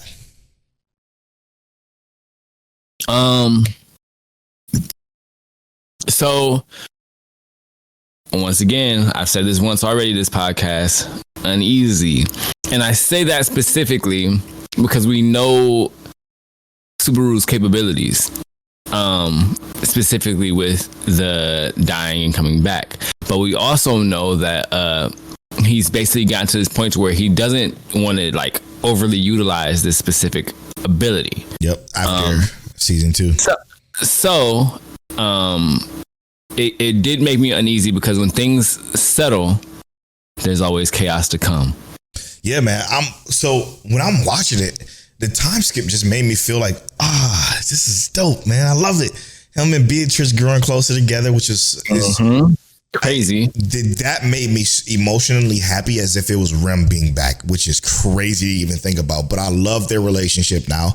I love the way that they act with each other. It was brilliant. And then I think how close Garfield and Otto became a part of this merry brand of people. Like Otto is like what they call him, like a advisor, internal affairs advisor. Garfield is Emilia's shield now. Like seeing a relationship, they road dogs. Seeing a relationship grow closer together like this was phenomenally and well done. By the way, it was absolutely well done. So, and then even like when they go into the water town to kind of skip around, when they go into the water town and meet the songstress, how the songstress kind of like remind everybody of what Subaru's actually done was so well done. I'm like, ReZero and their writing is just crazy. Pen and pad is just the fucking best of all time. Like, how do you put the pen to pad and remind viewers of what, like, we just watched it, so we knew, but to get a recap in universe so naturally like this by utilizing a songstress or a bard or essentially was so fucking cool. I'm like, damn, man, that ReZero, their writing is just spectacular, unbeaten. And we even got the what is the name of the house? I'm not gonna say category.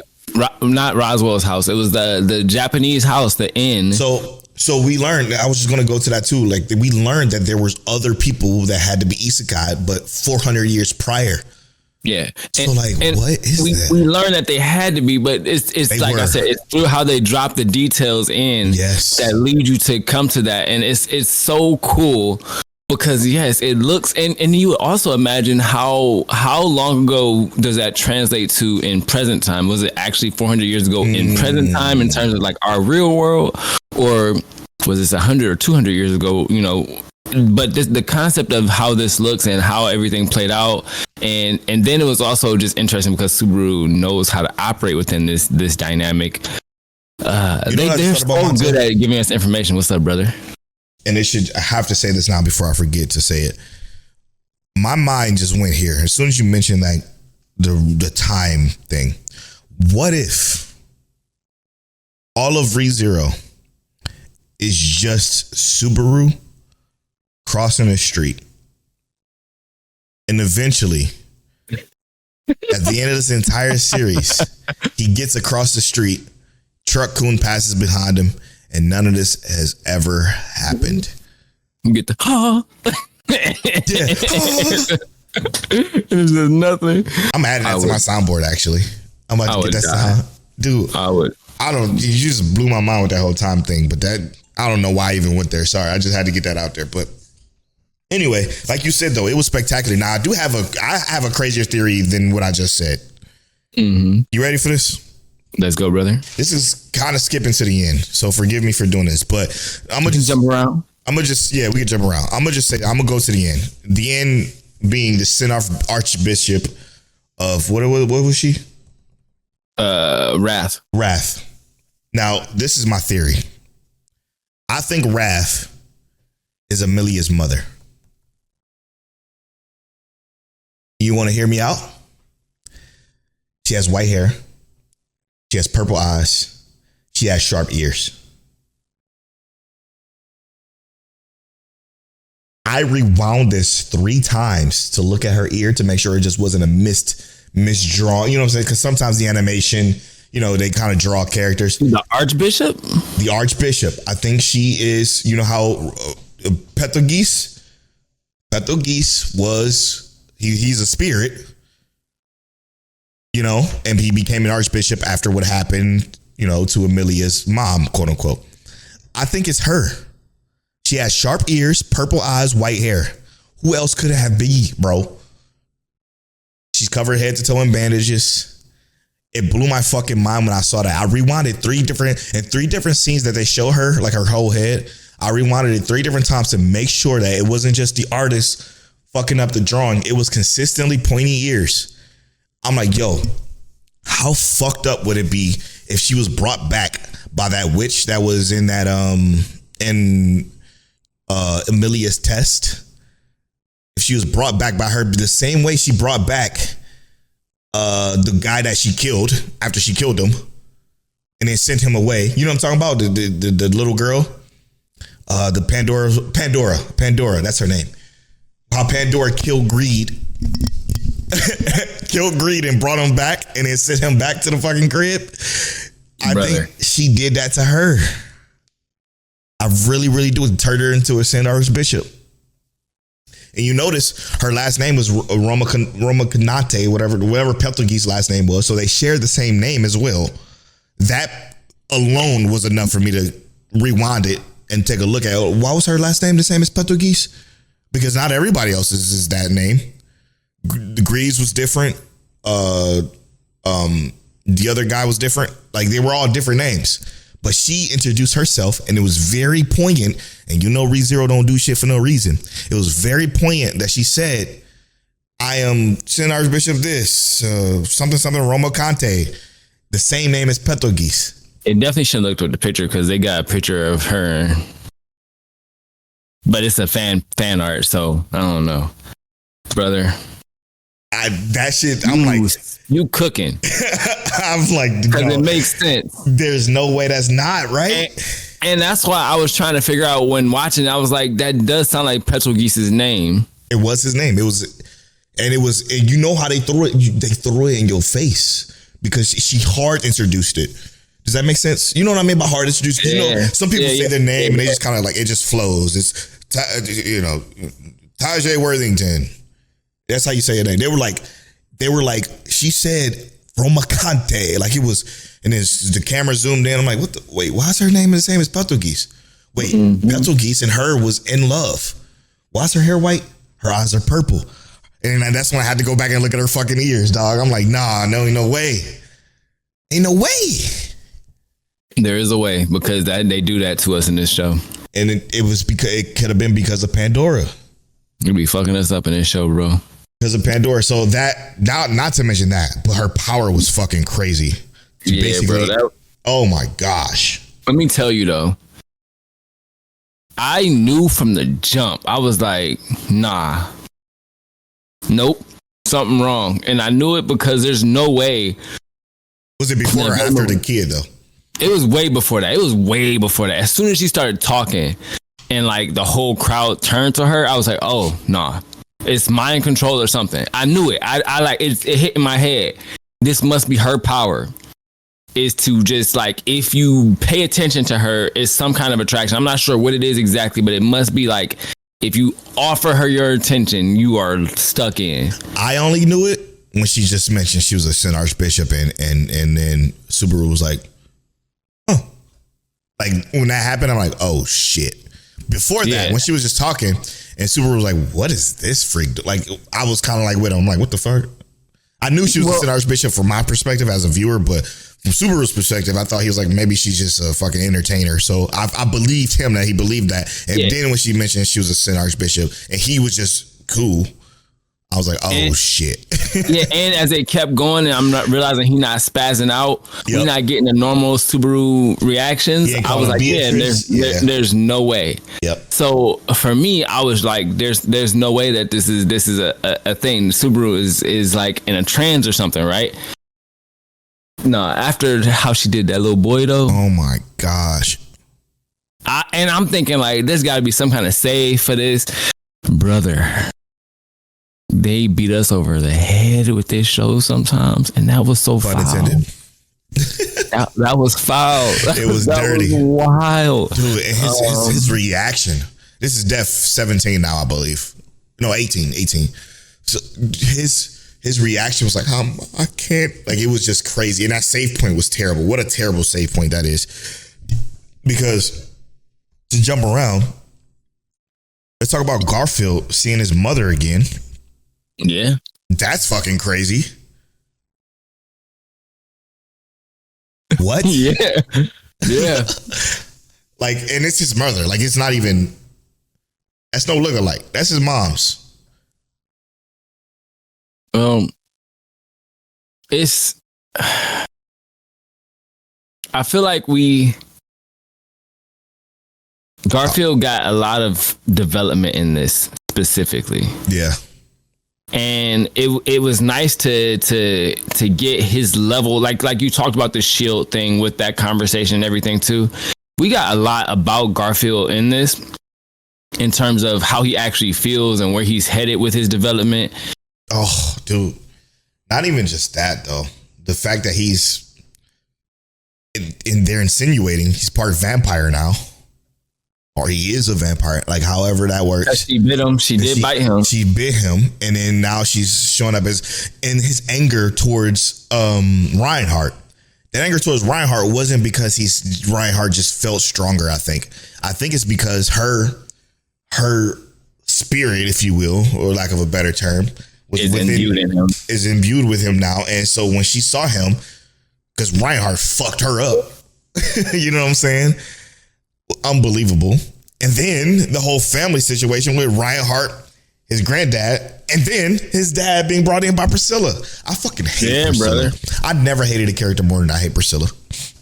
It's her attitude. You hate Rachel, I hate Priscilla just as much. I do. I really do. Rachel is vile, but Priscilla is. It's like I hate her. I don't. She's there to kind of be hated though, but she's not like. I get it. I don't like her. Like the statement she made about owning everything. It's like none of this belongs to you. She pulled up to the end and she's just a part of the conversation and she wasn't invited was gross. Because she's coming in there snobby, nose up.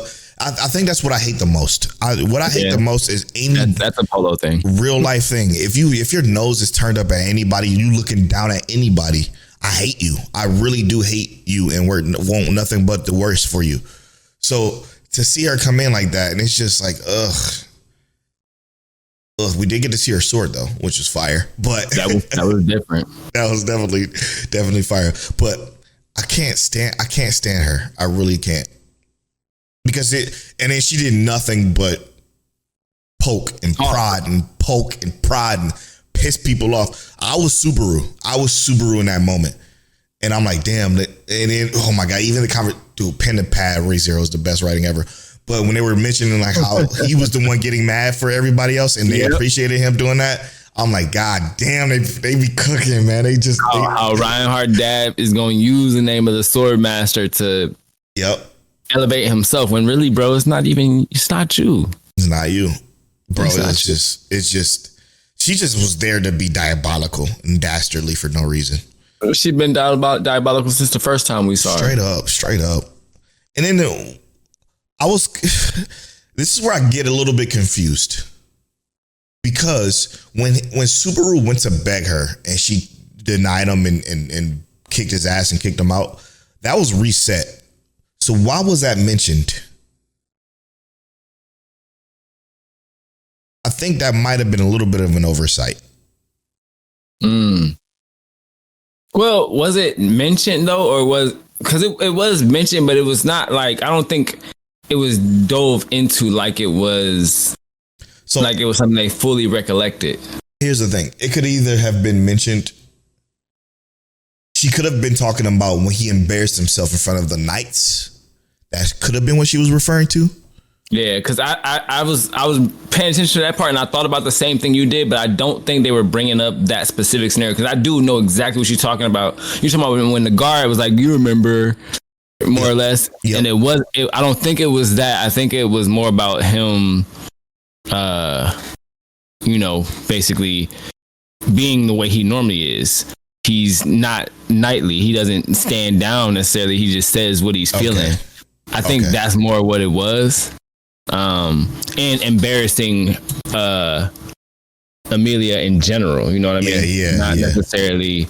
I think it was more about the embarrassing Amelia in general. I see. Yeah, I hope so because I don't like for ReZero to have oversights. Yeah, not like that. Not like that. Writing been on 10K so far, so they can't 100%. Go ahead and drop that ball. 100%. Yeah, man, this episode was I think a perfect 10 out of 10 way to come back.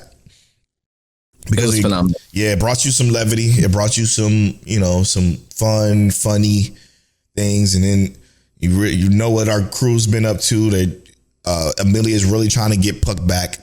And Anastasia taking advantage of that. Anastasia taking advantage of that, but with her merchant knowledge. Now, I wish, this is the reason why I claim that this save point was so terrible, was because I wish it was before that. So Subaru can take the knowledge that he learned from Anastasia and uses it in that way. But I get why the save point was where it was, because it wasn't too detrimental, right? He has to solve the problem quicker with the save point that he currently has. Yeah. But also like the politics in play already in the show. Yeah. I love how they don't never forget to skimp. Like they don't never skimp on the politics, bro. They hit you right in the face with them. It's all super important. This world is built out extremely well. And this is the first time we went outside of like the main Lagunica place and then Roswell Mansion, which is crazy to think about because it feels like we've been so many places, but we really haven't. We technically only been a few miles. Yeah, well, of each other. So the village, the mansion, and then Lagunica capital. So I don't know, man. It's just special. I cannot wait till next week. I cannot wait to see how this is going to go on. And I'm sad it's only going to be 25 minutes. So that is going to be hard to fathom, because this didn't feel like an hour and a half. Truly, it didn't. All right. Should we move on? Bleach talk. Bleach talk. I'm not going to do much editing in this episode because it's going to be way too fucking long. So, Bleach talk. We back in black. Everything that's black is mine. All of it. Okay, first and foremost, I love. Okay, when you give Period time to cook, how fucking good did this show look, Tel? It looked phenomenal. So fucking good, bro. So good.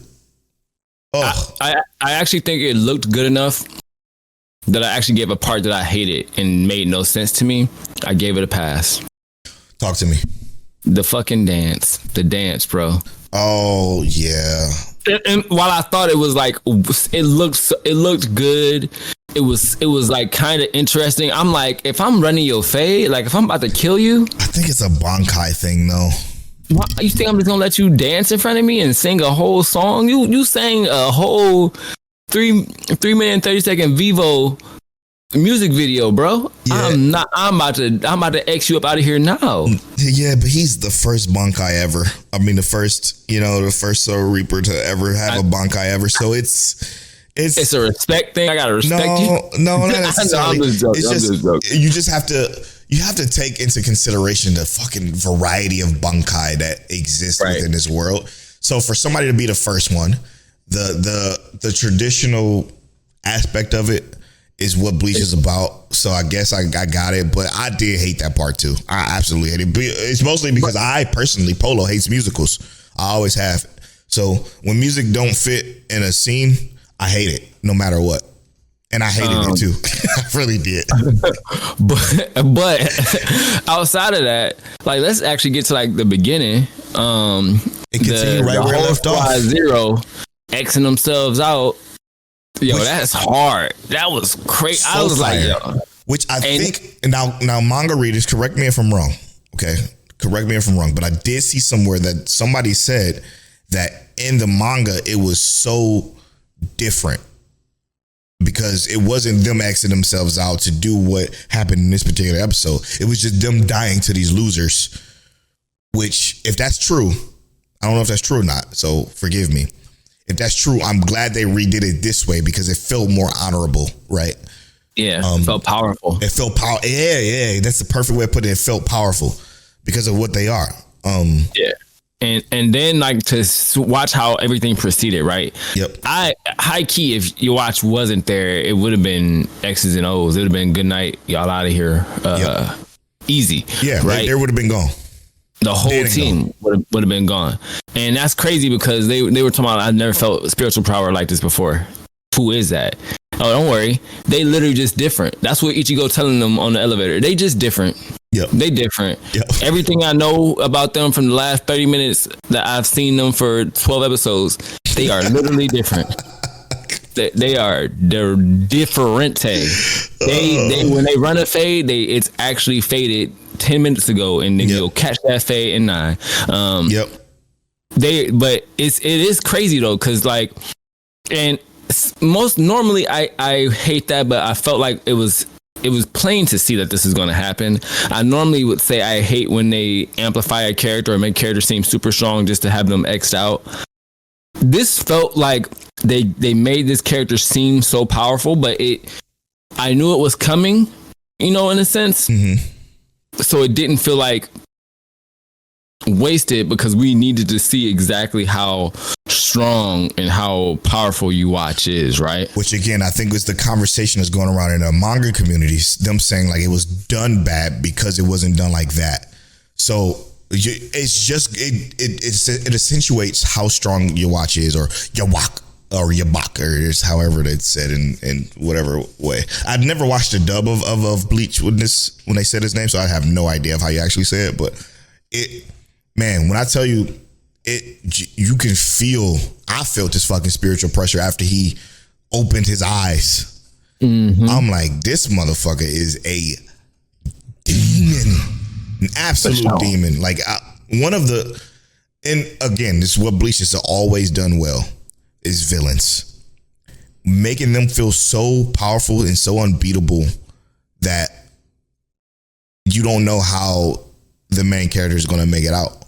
And again, even now, I have that thought right now. How the fuck if Squad Zero, the first Bankai ever, couldn't beat him, and he can control everything that's black, couldn't do anything with your Watt?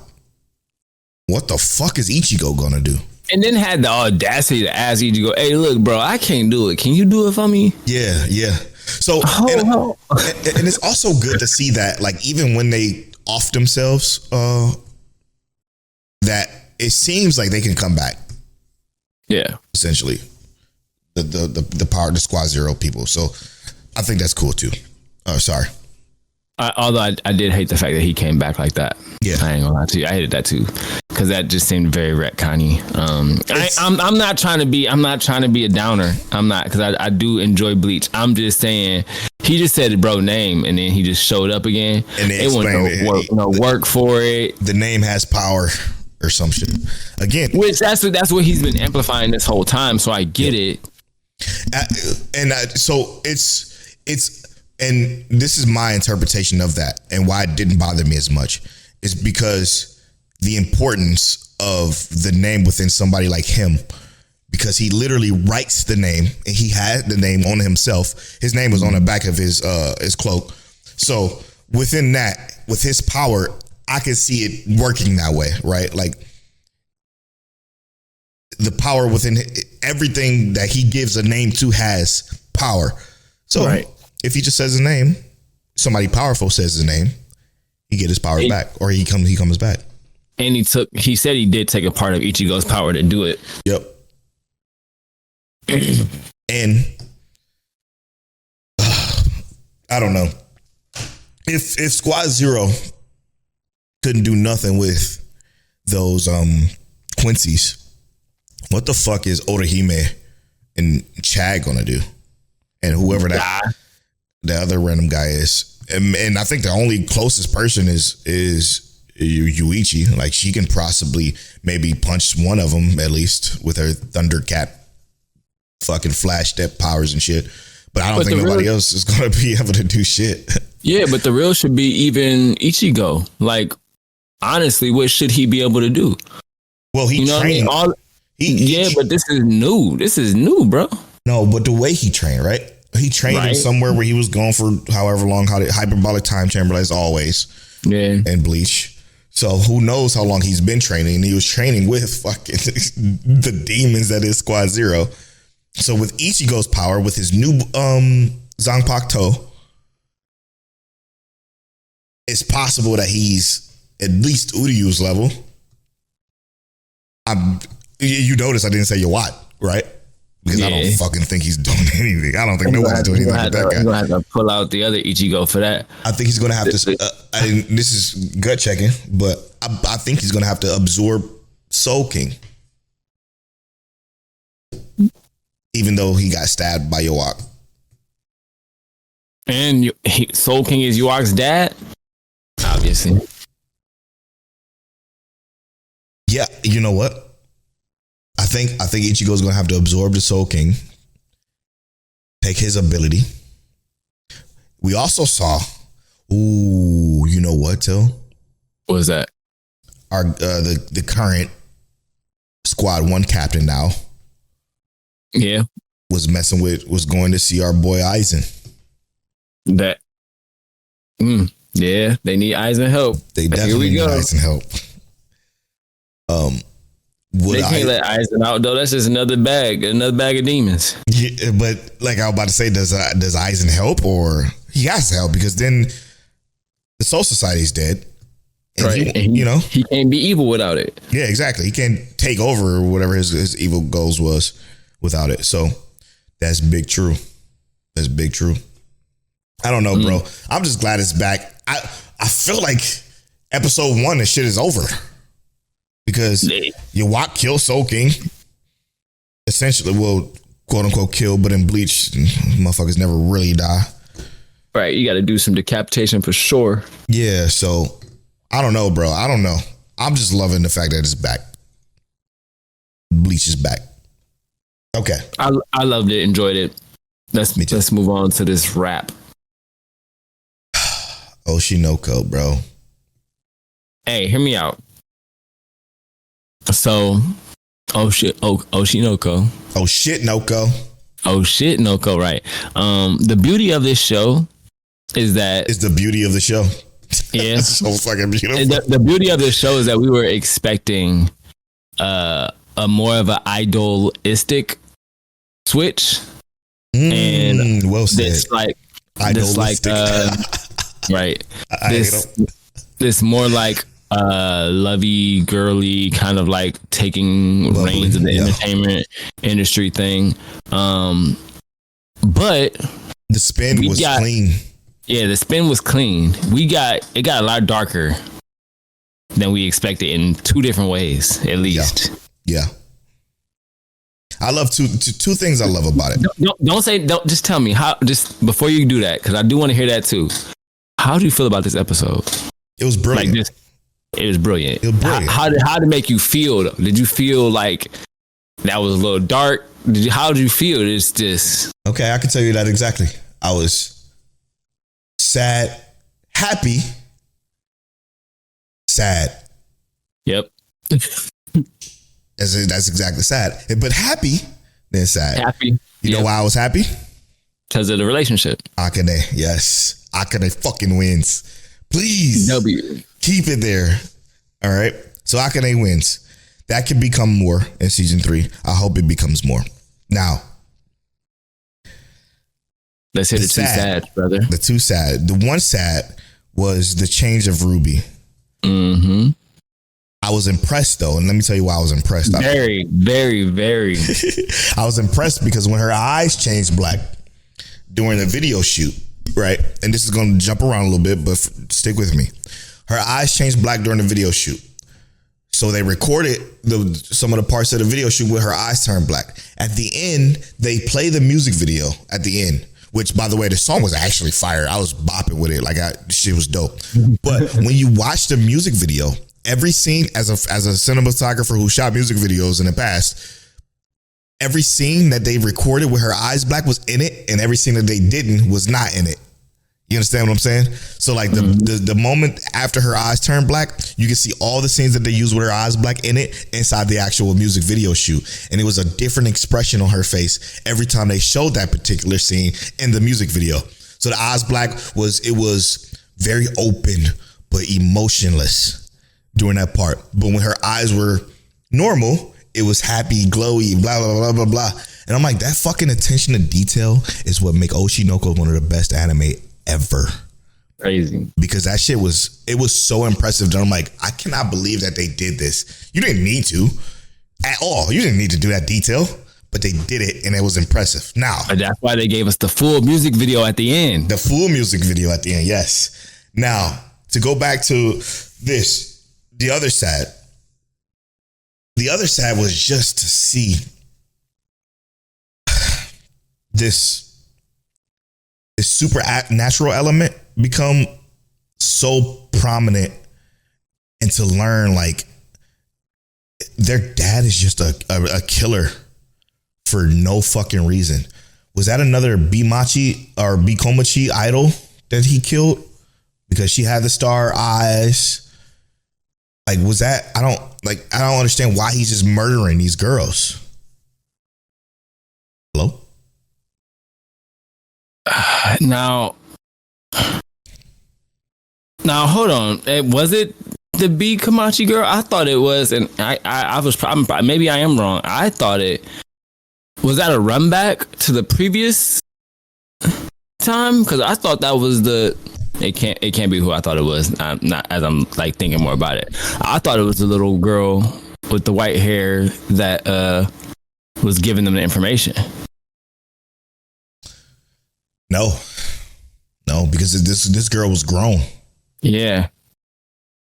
First off, the little girl is the one that's like trying to figure out, or is trying to get Ruby to figure out who this guy actually is. Why didn't she just tell her? I don't know. I don't understand the whole game that is being played within this supernatural game that's being played right now. And this is the part that kind of worries me about Oshi No Ko.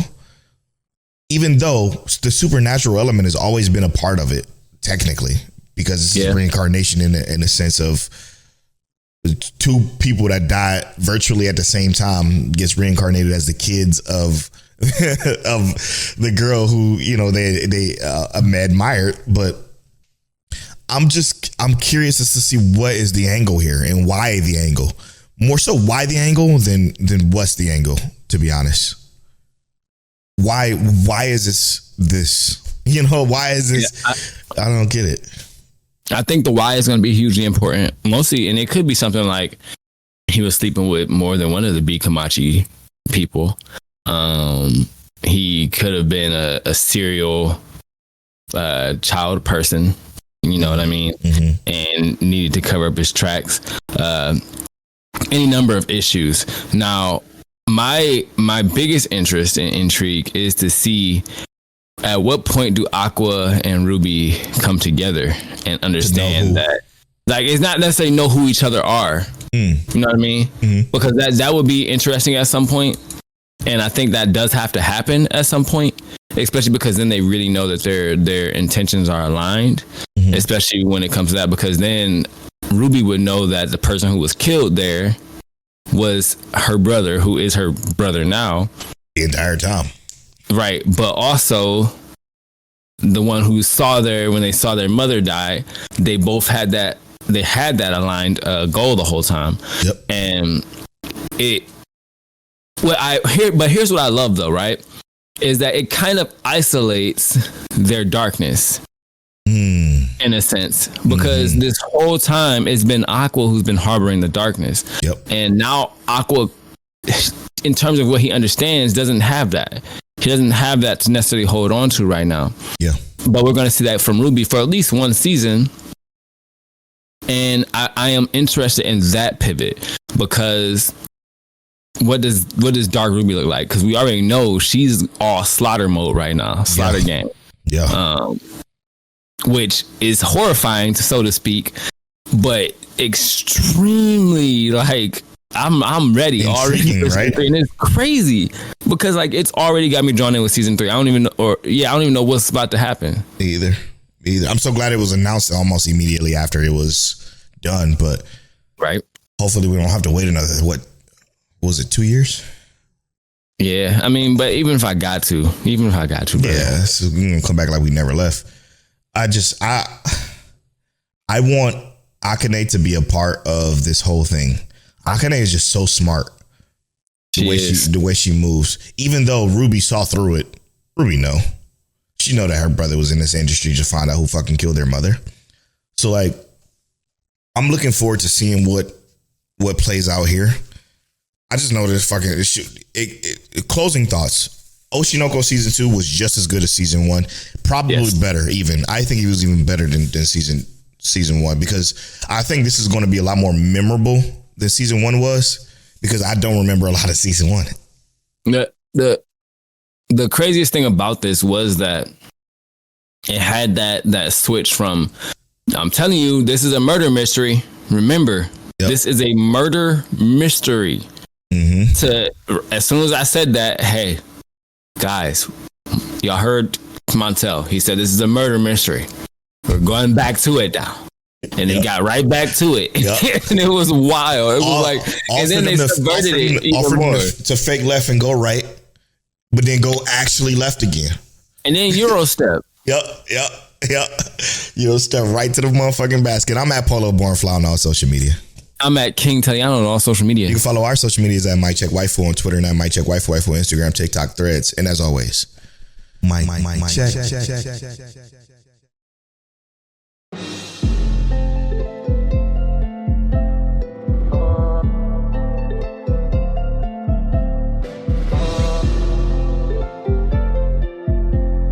You're now tuned into Mike Check Waifu.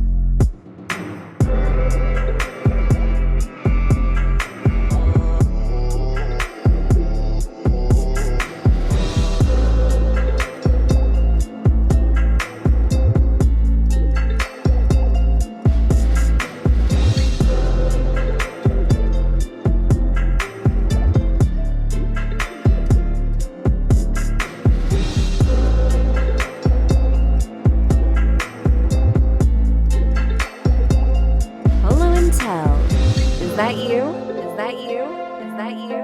Is that you?